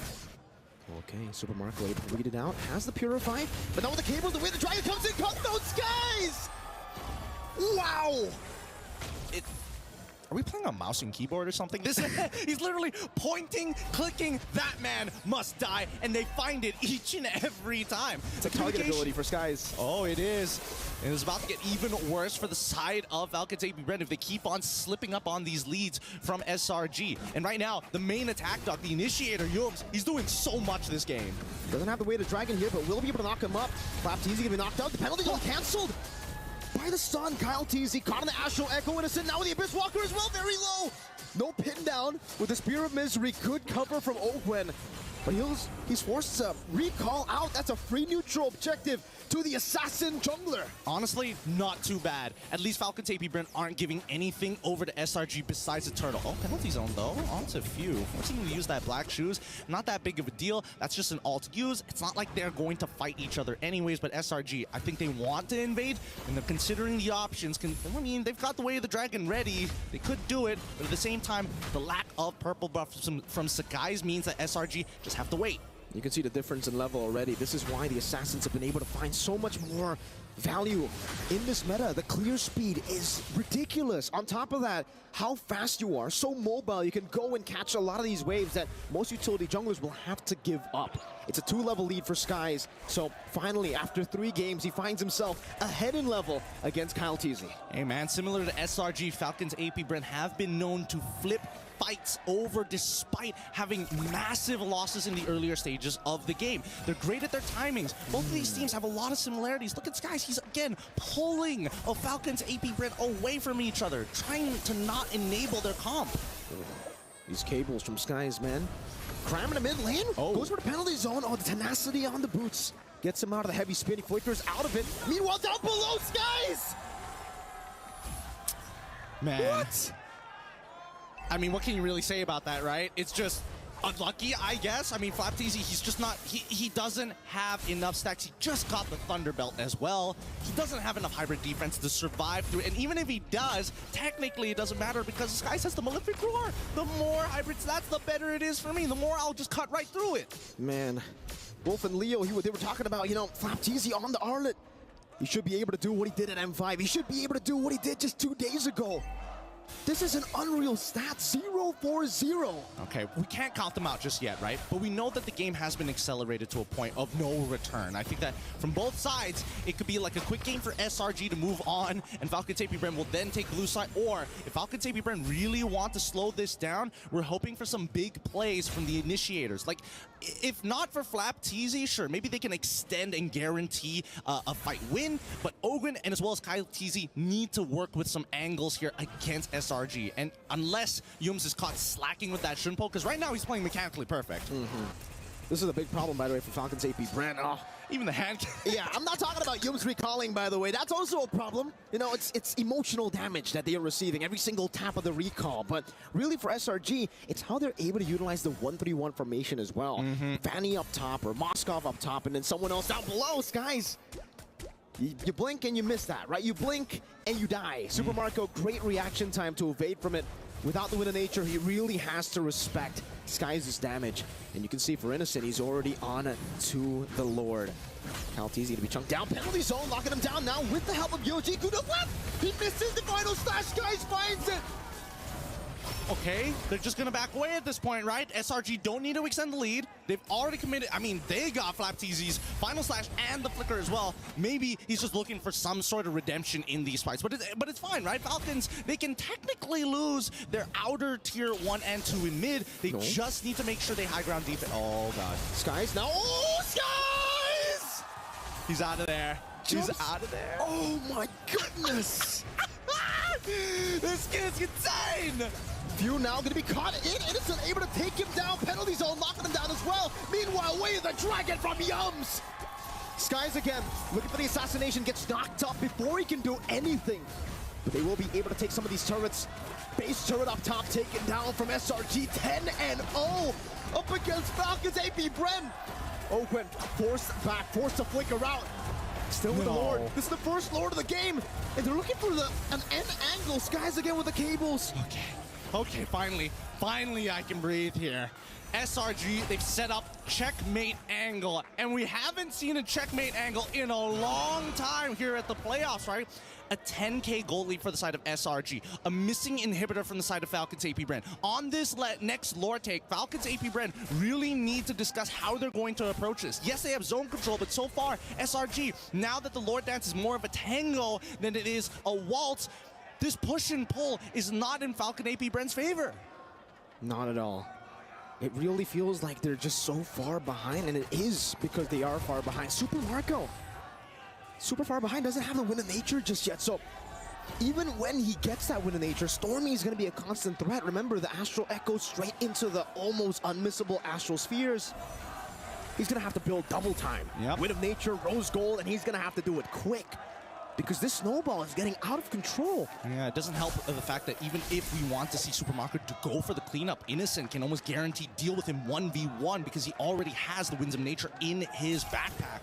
With 6 kills on this man, 3 kills on Moskov, and 1 on Terizla, SRG are in prime position. Now, I think from SRG side, the difference between this game and the previous is the fact that they were very honest. But now that they have mechanical heroes that really show the skill expression micro-wise, it's really forcing Falcons, AP Bren to take their time, right? Their slow approach has costed them a lot, but right now SRG refusing to make too many mistakes. Not at all. No mistakes, it seems, right now. Good bulwark there to send it back. Cram taking a whole lot of damage, half HP. Skies again threatening some of these resources. Perhaps Innocent going to be able to go for the invade. Kaltizi secures the purple buff, so not losing too much here. But again, Falcons AP Bren, a big problem that they're going to have to face is the fact that the base turret up top in the far lane has been taken down. And SRG were already winning out early with the 1-3-1. Kaltizi got pinned down. Owen got baited in towards the jump. Now flickers back, penalty zone. Crab able to find 3 now blast canceled out by the penalty zone. Innocent in the back. Finding the spear of destruction. Meanwhile, though, Super Marco gets the blazing duet. Flaptizi absolutely melted down, but they are able to find a trade. Innocent very low, still able to kite back now with Purify as well. Going back and forth, the bulwark. Trading it back, almost bouncing it away. Skies again, trying to go for the assassination. Will be able to escape with the shielding. A good shot down onto Ogwen. It was all just 1-for-1. No purple buff diff, and oh my god, Ogwen made that work. No, they wouldn't. They can't, right? 2 seconds on Kyle, 1 second on Kyle on that retribution. Now both up, Yums. Looking for the play now, going to be taken very low. Still has a way to Dragon Skies on it. That's retribution. Kyle Taze steals it away, recovers it for Falcons AP Brennis. Yums gets gunned down by Super Marco, who's going to go for more, but Innocent again with a spear. Now into the back, but it gets bounced back. Ogwen, the master at work. A double kill. You know what? Let's give it to him. Innocent getting a triple kill. One being himself. Dying to the bulwark. Ogwen, 2 times in a row, may have just saved them from the checkmate angle on top of a steal from Kyle TZ. They out-sustained, and the final slash onto Graham. They get this. Well done. Good displacement. Cram has the penalty zone. Decides to use it onto Few. With a few hammer swings, almost gonna get the trade right now, but gets stunned down. That's another stun into the Vengeance, into the Blooms. But at the bottom lanes, SRG are still able to get rid of the Lord. Look at this, right? Everybody gets chunked out super light. Like, Innocent wants to stay healthy here, but he's getting chunked out as Few walks forward. Those black shoes really making it annoying. He can take as much damage here as he wants to, take the black shoes back, and now he's basically at full health. And then the steal coming in from Kyle because the guys couldn't get the reset. What can you really do about that? And you can tell, even backstage, the rest of the members of Falcons AP Bren, they're loving it. And Yum's probably laughing at his fellow counterpart Goldwyn laner. I mean, that's an interaction that everybody wants to see in their ranked games, you know? Like the Moskov killing himself against the Guardian's bulwark. It's not fun as the Moskov, trust me. Hey, not at all. Just wait for the Star Shatter. If that actually happens, if you get sniped down by yourself, technically, that'll be the only interaction that tops the Moskov kill, right? Good pin down. And it's not the Super Marco. He's able to react in time, but he does save the Purify. Man, the patience on Marco. It's crazy. It's really crazy because now it's come to a point where Falcons AP Bren, even if Ogwen gets kicked out of the way, Few can start walking up and get free damage. And more importantly, Kyle TC is now tanky enough to actually push them out of the way. Oh, man, Cram is... Wow, okay. Wasn't expecting that much damage to be being pumped out by Super Marco. Me neither. Skies trying to bait out a few of these abilities. Super Marco in the back, already using the Purify right now. Cram's going to be pinned down as he goes for the penalty zone. Skies are going to play. Missing the cables, getting stunned up. Still able to get the shielding. Now onto Few, gets the cutthroat. Unable to find for anything else. Few looking for the chase, but Cram is... Oh, there you go. It almost hit. Almost maybe that hit. could have been the one. No, I don't think he would have died just yet, but at this point in time, it just goes to show they've hit their power spikes and finally passed the mid-game into the later stages of the game. They're eventually going to outscale Slango Red Giants in these super prolonged fights. Every time that Guardian Bulwark comes up, SRG has to completely avoid Ogwin. And now, let's have a look at the items so far, because now I'm finally seeing somebody building some magic resist. We got the Radiant Armor coming in from Cram, but that's the reason he hasn't really been able to soak in as much damage as possible up against Super Marco. Even with the Queen's Wings, he's still getting shredded down, so maybe go, I don't know, at this point, what does he want to go for, right? Like, do you want to go Blade Armor to try to at least push that damage back onto Marco whenever he does go for a shred? Oh, no, you hate to see it. You hate to see it, guys. He's been perfect all game. He's 6-0. But it happens to everyone. It's not just you in a ranked game, buddy mans. All you fanny players, it's not just you. It happens to the best of us, even to the prince of the skies. Oh my goodness. All right, regardless, right, it doesn't mean too much at the end of the day, right? There's a good chance that Super Marco probably might have been able to survive that situation, but here comes the Astro Echo to reveal everybody. Good shot. He's actually half HP, is able to sustain back up with the DHS and that QC. Back to the Lord now. Gonna be choked down. Sky's in the back line, trying to go for a flank angle. Cram taking a whole lot of punishment. Oh, this is so interesting. This is so very interesting. Because now they find the angle. Way the dragon, but it's not going to be baited in. Penalty zone locked them down. They're going to blast as well. As that to be few very low still with the help of the damage. Super Marco blazing duet. With the Purify too, chasing onto Stormy, waiting in the back, going back, Innocent now, finding the kill on the Baptiste, as Super Marco gets taken out, SRG are winning the fight! It's Ogwen who's standing in the middle, all alone, the sole member! It's a roamer and he can't do anything, not against Cram! And that is it! That's game! That's game number 4, 2-2 here from both of these teams. Well done! This is gonna go the full series here. I can just feel it down in my bones. Hey, wow! You can see that Stormy, he's positioning in a way so that Ogwen is forced to walk and try to cut off as many angles as possible from that Star Shatter, and that opens the back line entirely when Skies is jumping in, especially when he's targeting some of the members like Few, for an example, and forcing everybody to swing to his side of the map in towards that mid lane. I'm surprised that Stormy got away with what he did just now at a sliver of his health. Really well played. These chaotic team fights really unfolding and being in favor of SRG. The fact that they were always able to find these ridiculous team fights. Those angles were ridiculous. Stormy, he was alone. He was playing like the Fanny, looking for flanks, shooting them from off angles. And it really made Falcons AP Bren think about all these different angles to a point where they completely forgot about the direct engage from Cram, from Yums. I think it also comes down to just conditioning, right? Every single time Stormy shoots it, he's always making sure, hey, I'll do it off a cooldown. With that being said, analysts, please take it away. We have a series now. It's 2-2, so what? This is now a best of 3?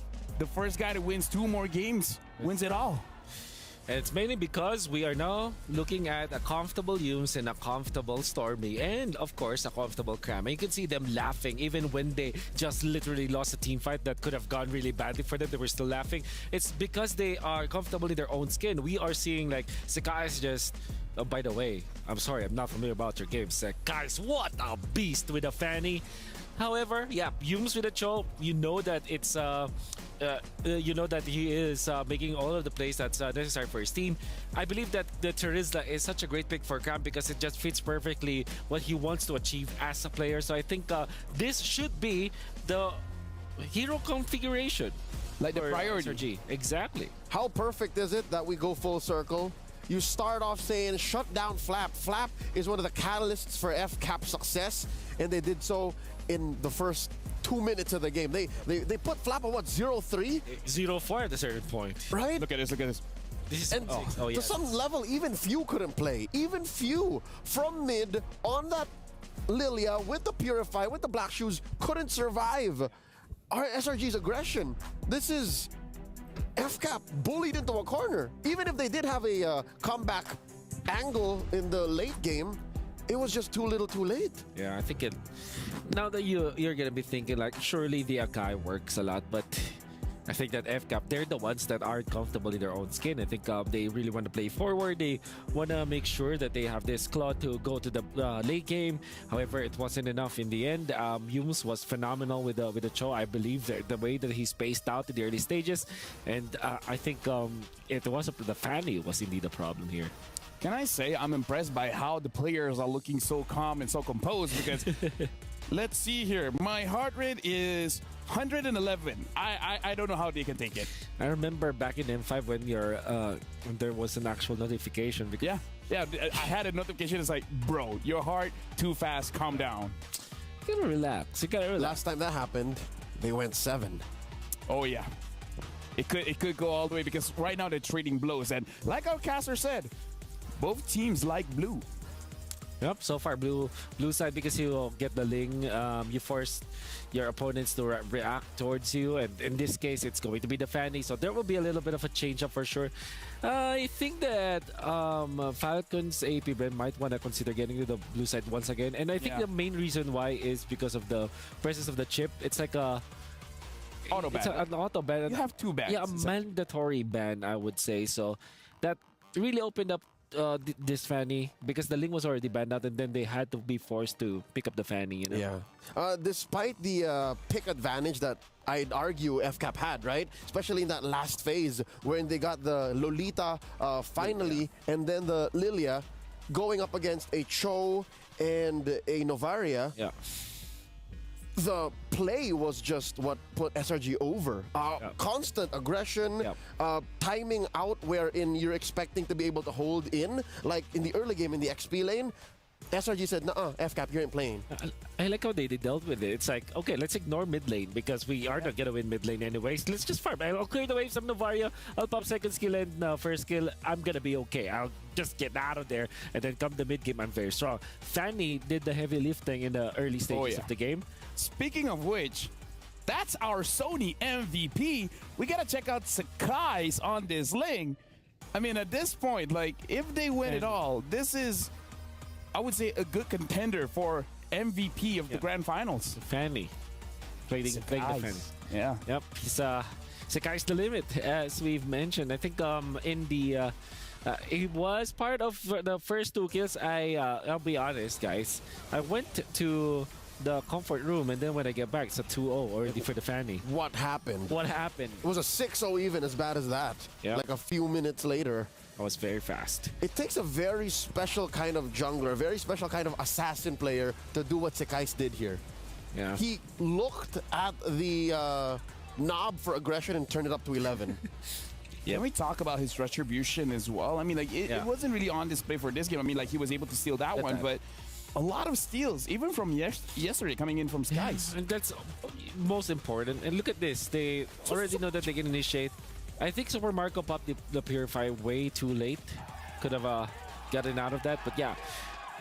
He looks stone cold. He looks focused. I think for Yums, it is more rewarding for him to be overly aggressive, and that even when he doesn't have like immediate heroes around him as his teammates, there's always that Fanny factor that is gonna be counted as almost a global hero at that point, especially when you're dominating like that. And it kind of allowed Yums to be to have easy decisions to actually go for initiations. Yeah, I think that's another key to SRG's success. If you want to keep him winning, number one, put him on heroes that they're comfortable with, or wherein the roles that they're fulfilling are roles that allow for them to get their game plan online. Yeah. Second is maybe we're of the mindset that macro is the only way to win.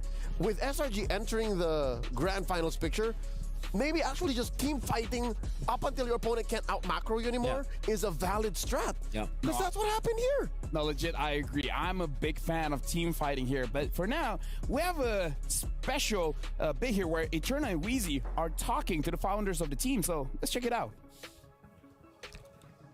Hi guys, it's Eterna here backstage at MSC 2024 with the founder AP as well as the director Jab from Falcons AP Bren. And Steph Wheezy here, joined beside me. I have Simon, the co-founder for the Selangor Red Giants, and I also have Nishi, the team manager. Now, we've got some questions for you guys. The Esports World Cup is an event with multiple game titles all across the globe, and MSC 2024 for Mobile Legends Bang Bang being one of them. How does that make you feel about MLBB being a part of this event?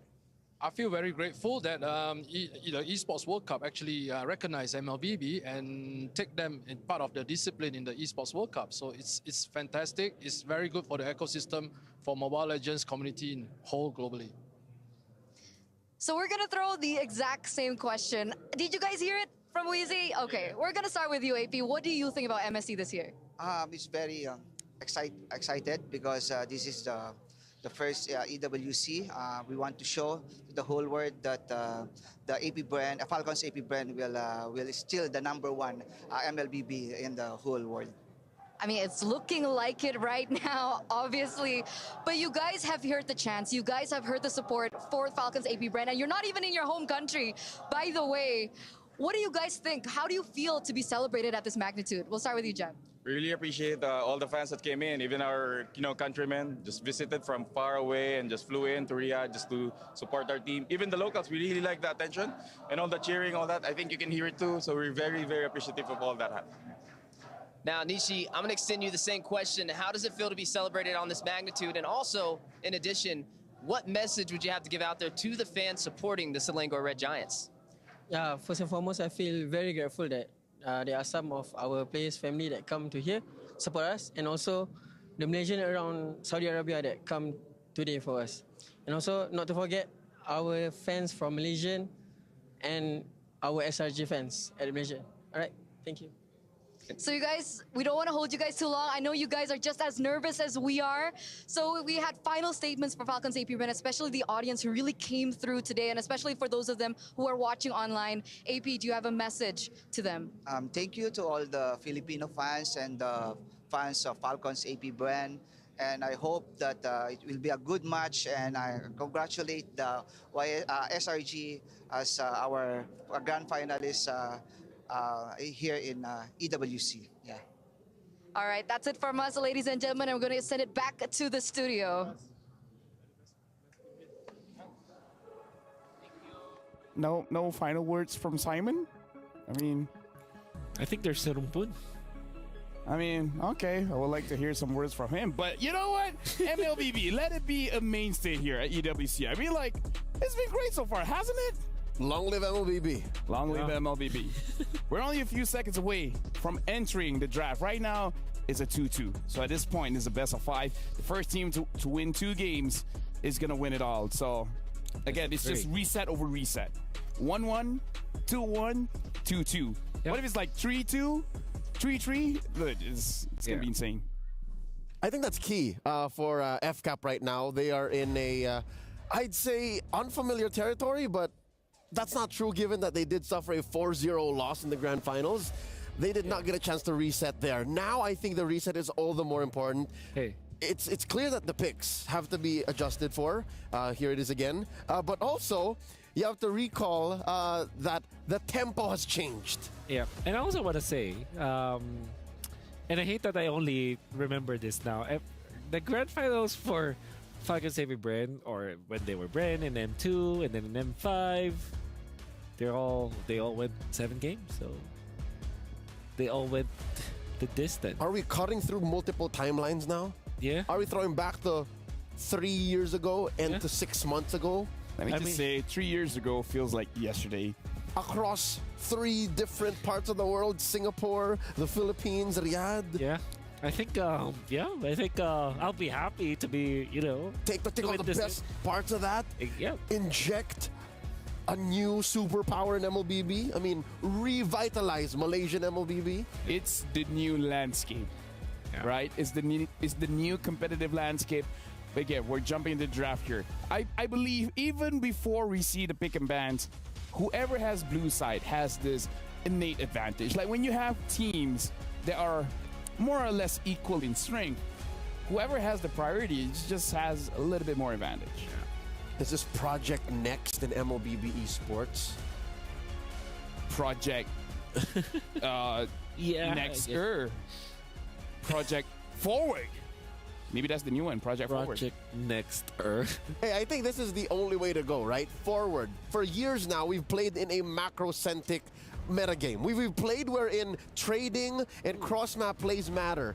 With SRG here at the grandest stage of them all, I'm glad to see that, hey, team fighting, skirmishes, and getting kill after kill after kill Yeah. is what pays off. Just to update, looks like the bans have started.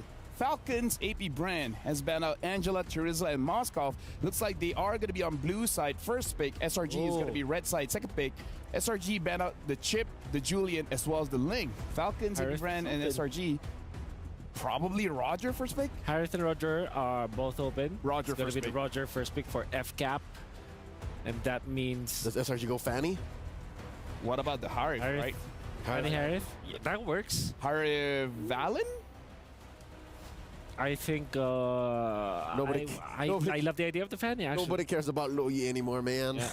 Louis is so last week. Louis is so 3 days ago. Yeah, Louis is so 3 days ago. Yeah. People move on, man. Like, it's a fast-paced game. You gotta adapt to the meta.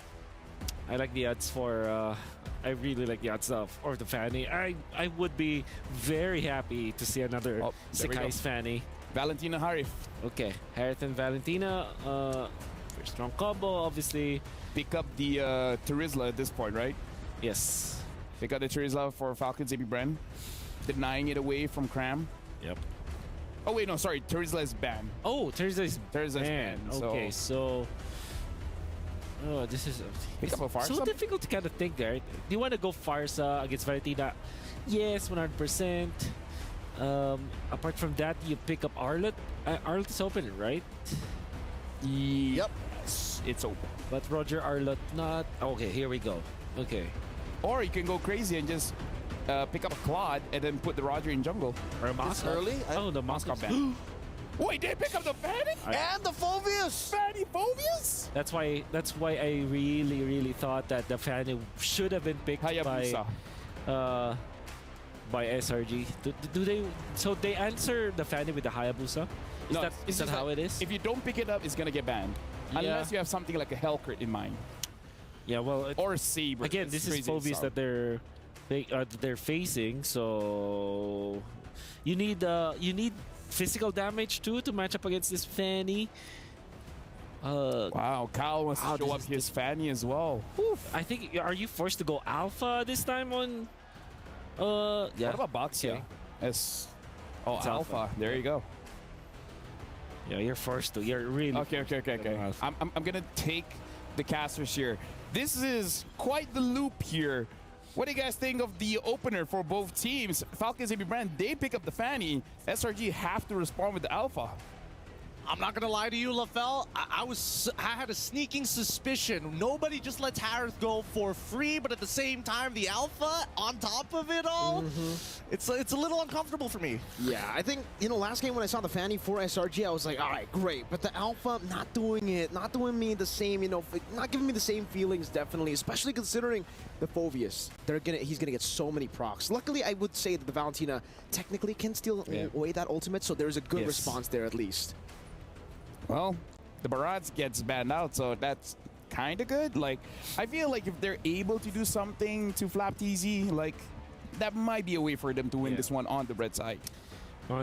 For those who are a little bit confused, yes, it's usually few that handles the Phobius. So this is going to be a mid lane Phobius. I don't foresee this being in Flap's hands. Yeah. You still need a solid, I'd say, hunker down type of hero in Flap's hands if this is the first 3 picks for FCAP. Yeah.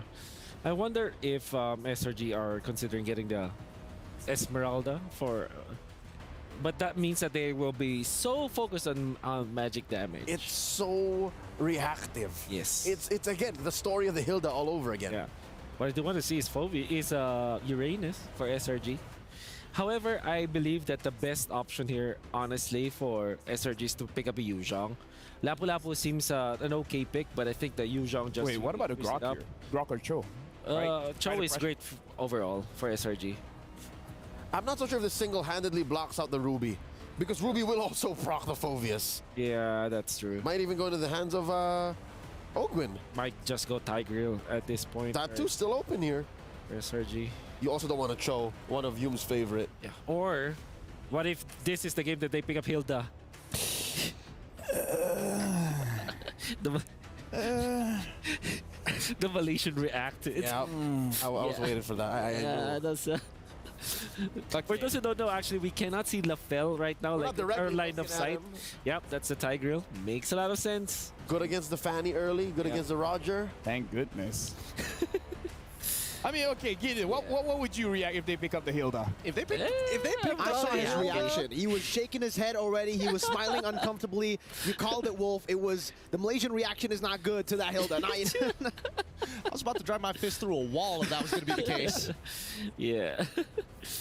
Okay, we're looking for XP lane or maybe a FAMs perhaps for Mr. Flap.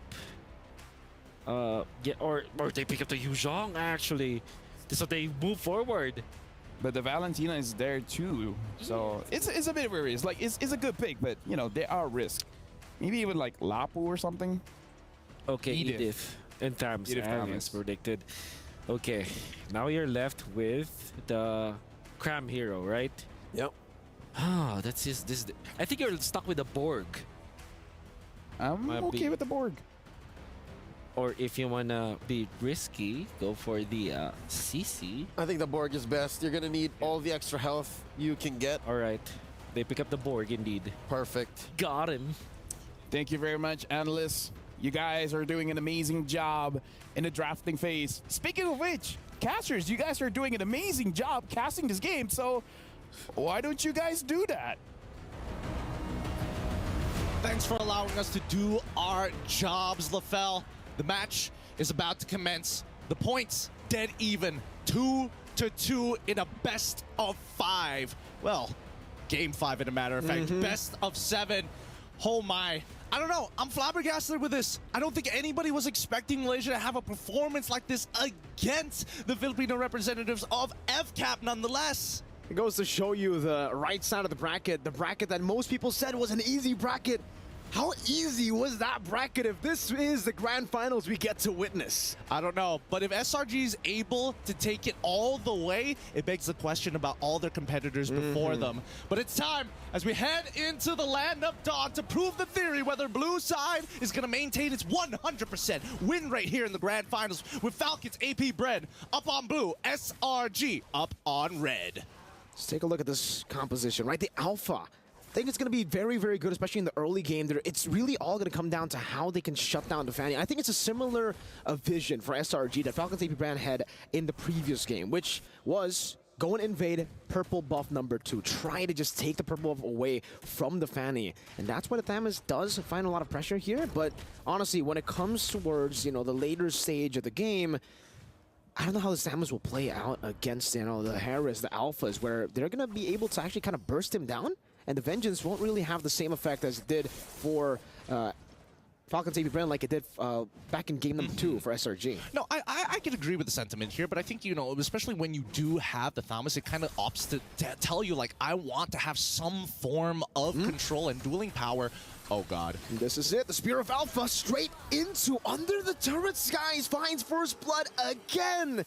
Calteezy, though, looking for the trade back. Cram under turret, able to flicker out. Skies in the bush. And Calteezy will be able to escape for now. Earth Shatter, flicker onward. Combo together. Kyle gets the response. They should have been a little bit more decisive on that one. Do you back away or do you just hold your recall? I mean, you're basically dead anyways, but at least they got the flicker out of Ogwin. It's 1-1 in terms of kill score. Everybody's just fighting back for that lead, but this allows Flapteezy to actually try and recover in his lane. He's going to freeze it right underneath his turret, and that's just great for him because as soon as he hits level 4, he's going to be a problem. And now for Falcons AP Bren, that level 4 power spike is going to be massive as well, by the way. Huge. Few, Demonic Force is all he needs, technically for Ogwin as well with the Primal Wrath, and it will create a position or a situation where it's going to be very hard for Stormy. Does he steal the Primal Wrath? Does he steal the Demonic Force? Well, that's your answer. He goes for the Primal Wrath over the Demonic Force. So let's see how that plays out. Yeah, I think for now, especially in the earlier stages of the game, there's taking the Demonic Force, especially, the only person you can really punish is Calteezy, right? But even then, these cables are really good. They can cover a lot of distance at a time, and even pulling yourself away from the Demonic Force in a lot of these cases, right? So I think that taking the Primal Wrath is going to be the most optimal. It's good, it's versatile, it keeps you alive in a lot of situations as well. But in the meantime, I'm curious about the status of Innocent dealing with Super Marco. Let's have a quick look at how the state of the lane is going, because I'm guessing that both of these gold laners, they are going to play a little more passively. Oh! Flicker Implosion, good one by Yum, straight into the shove. Cram holding on to the last Insanity. Primal Wrath used up, and now it's the last Insanity to blow him up in the back line. Calteezy finding the trade,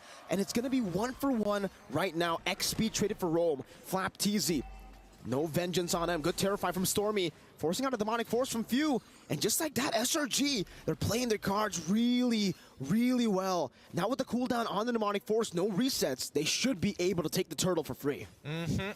We do see the hand cams from these players. They're trying to increase their APM here, right? They're going in and out of their shop just to make sure that their fingers are warm for when the situation calls for it. But let's see, this turtle is going to be important for both sides here, and ideally, SRG wants to stall it out. Ogan with the Earth Shadow, Calteezy into the back line with Flapteezy. Sky is going to be bursted down by Kyle. Picks up the killing spree straight into the turtle. That's free, but it's for Falcons AP Bren. Cram trying to kite away. Faraga armor down. Calteezy's looking for the assassination, but Cram was able to flicker out and space himself out properly. And what am I telling you, all right? That's why you have Thomas on your side. You're able to kind of buy just a little bit of time, but most importantly, your damage is so applicable. If you win any single one of your trades in these side lanes, then you start calling the attack dog, Calteezy, to start finishing up these kills for you, similar to how SRG did it, except with Yums.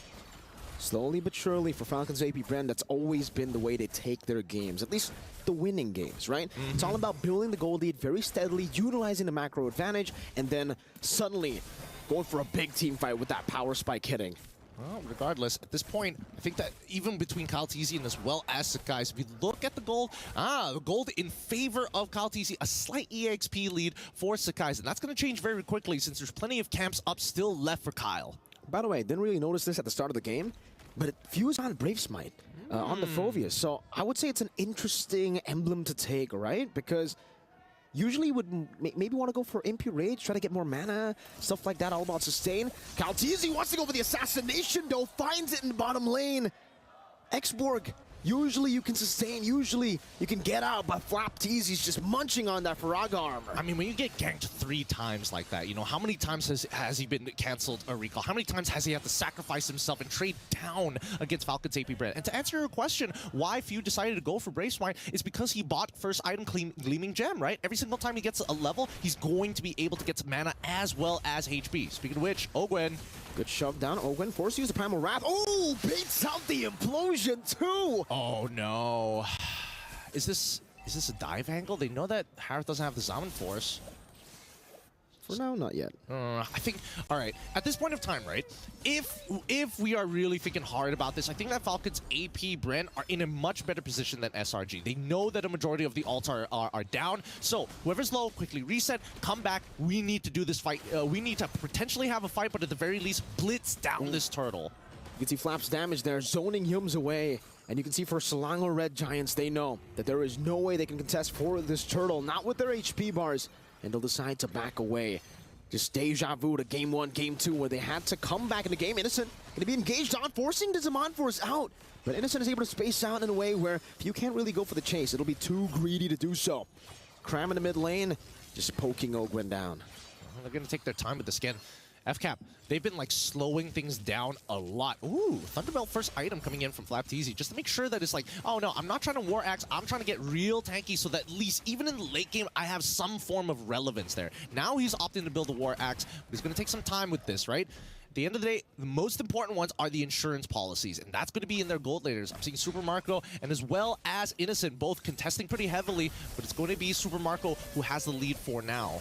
Sky's there, Spear of Alpha, able to catch him, but Kyle still has the energy, has the purple buff to escape. We got a game fact, but hold up, Flapteezy going in, forcing Yums to shove back. Well, game fact here. We were always talking about blue side being the heavily favored side. Wait, no, they're fine. Okay, blue side being the heavily favored side, but honestly, in this grand finals, 100%, but overall, 60.44% win rate overall in 91 games, and that's a lot of data that we're working with. It just goes to show, man, if Falcons AP Bren win, it's to be expected. It's the pattern of even the MPO regions. Blue side has just been such a dominant force, and I guess with the patch, even more so.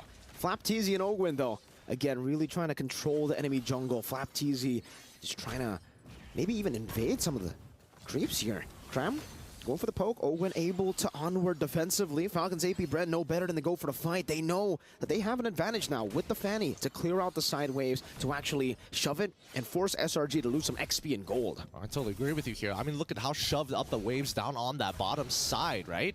And at this point, Falcons AP Bren can keep on doing this. Keep stretching Selangor Red Giants, start taking away their tier 1s, but most importantly, with the attention being pulled elsewhere, this purple buff for Kyle TZ is always free. It's not being taken away from him just yet. Ooh, Cram. Faraga armor completely demolished there. The shove back, FlapTZ still with a vengeance. And now it's going to be Cal TZ jumping to the back line. Stormy trying to go for the Terrify, gets absolutely obliterated. Few in the midst of it all, still able to get the demonic force, but Cram melts him down with the fire. Oh, for now, good peel, but at the same time, they are still trading 1-for-1. We haven't seen a positive trade from Selangor Red Giants in the past 8 minutes or so. And until we do see that trade happen, I think that, you know, they're going to take their time once again. The scaling on Innocent especially, they need him to have that Holy Crystal have some relevant damage in this game. Because so far, Kyle TZ, he's having the time of his life, right? He's playing a completely separate game while SRG are scrambling to figure out how we close down on this 4K deficit. It's going to be very, very hard for SRG, but really it's all about... I feel like in this game it's a bit different too, right? Because in Game 1, Game 2, the games that they were able to come back despite losing out in the early game, they had a composition that does well in the mid game. Meanwhile here with the Harith, you're not forced to get the early lead, but it'll be better. It'll be optimal for you to have that early lead, to build your own snowball. And if we do get to the later stage, Falcons AP Brent, they have a marksman. They still have a lot of these skirmish-heavy heroes that are pretty good in the late game too, man. I mean, even FlapTZ, his build on the Thamus, he can take as much damage as he can deal. Yeah, and he doesn't mind poking, right? Because that just helps him stack up that hybrid defense regardless. And you can definitely see the difference between the two because, unfortunately, Thamus is taking a lot less damage than Cram despite the 2-level lead, right? And more importantly, it feels like Stormy is having the hardest of times. Because what ultimate do you take at this point in time? Exactly. Even if you take the Demonic Force, there's not many people who proc it. Oh, Kyle trying to go for the assassination onto Stormy. Stormy's still able to displace himself very well there. And SRG, now with the conceal Yums. Looking for a play. Knows FlapTZ doesn't have a Purify, but doesn't want to go for it just yet. View Demonic Force into the midst of it all. It's a 2v5 right now. And now it's going to be Cal TZ looking for the backline. Primal Rather Yums finds the implosion onto 2 members straight into Innocent. Now with the Zaman Force, but he's going to be changed CC. Still surviving. Cram finds a double. Ogwen going to be slashed by Skies. Somehow, some way, the Red Giants always find a way. Oh my goodness. They catch 3 there. And just a sliver of health from Yums as well. That 3, those important calls from the side of SRG is what's really defining them as why they are a threat to Falcons AP Bren. Great implosion coming in from the side of Yums. Innocent, he did... I would have liked him to use that Purify just slightly earlier, but let's look at the replay here, because when it does happen, right, Few initiates. His objective is to chunk out as many people as possible. Sakai's, he probably could have held his ground just a wee bit longer, but wasn't expecting Yums to get so much there. Because Super Marco, at the end of the day, is waiting to finish off all the low members, and that's the main win con here for FCAP. Slowly but surely, now it's SRG's turn to take it slow. They got the Lord. No real reason to go for the fights now. They can start going for the turrets. And we were talking about how for SRG, it would be great if they can somehow build their own snowball.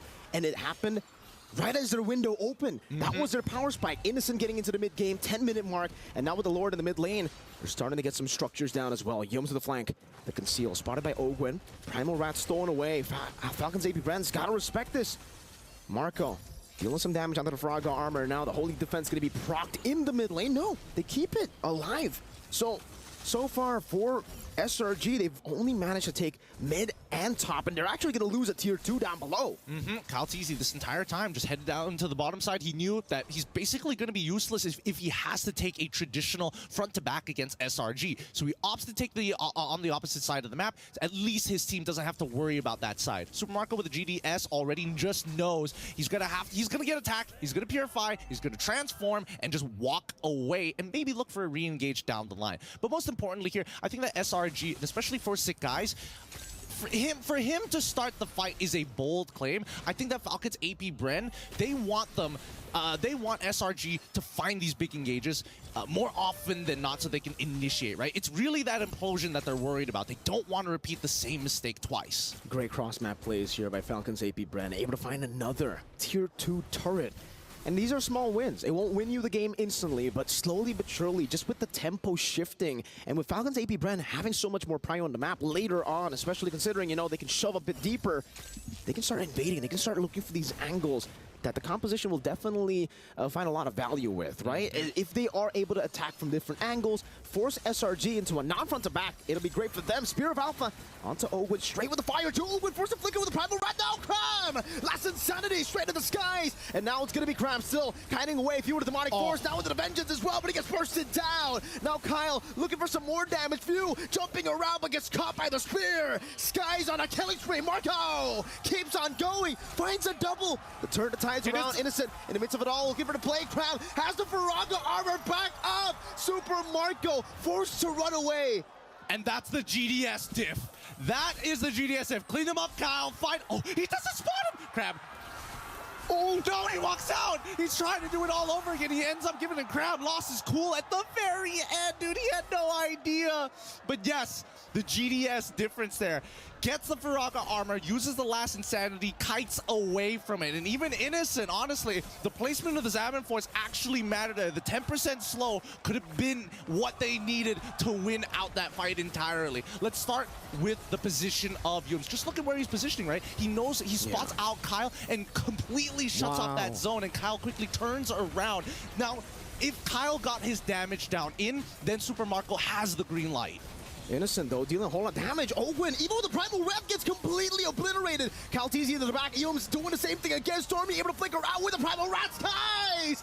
Finds the Retry again! And Few is all but alone amongst the Red Giants. But even then, SRG, they say, no, we will not fight. We got the Lord. This is becoming brutal combat. Honestly, they're putting everything on the line to make these plays work out. Let's look at the replay one more time to catch up on what exactly happened. Once again, Yum starts walking forward. Despite being a man down, right? We do see that Innocent able to outplay the situation thanks to the help. He plays literally almost on top of Yums as he flickers forward to try and catch as many people possible.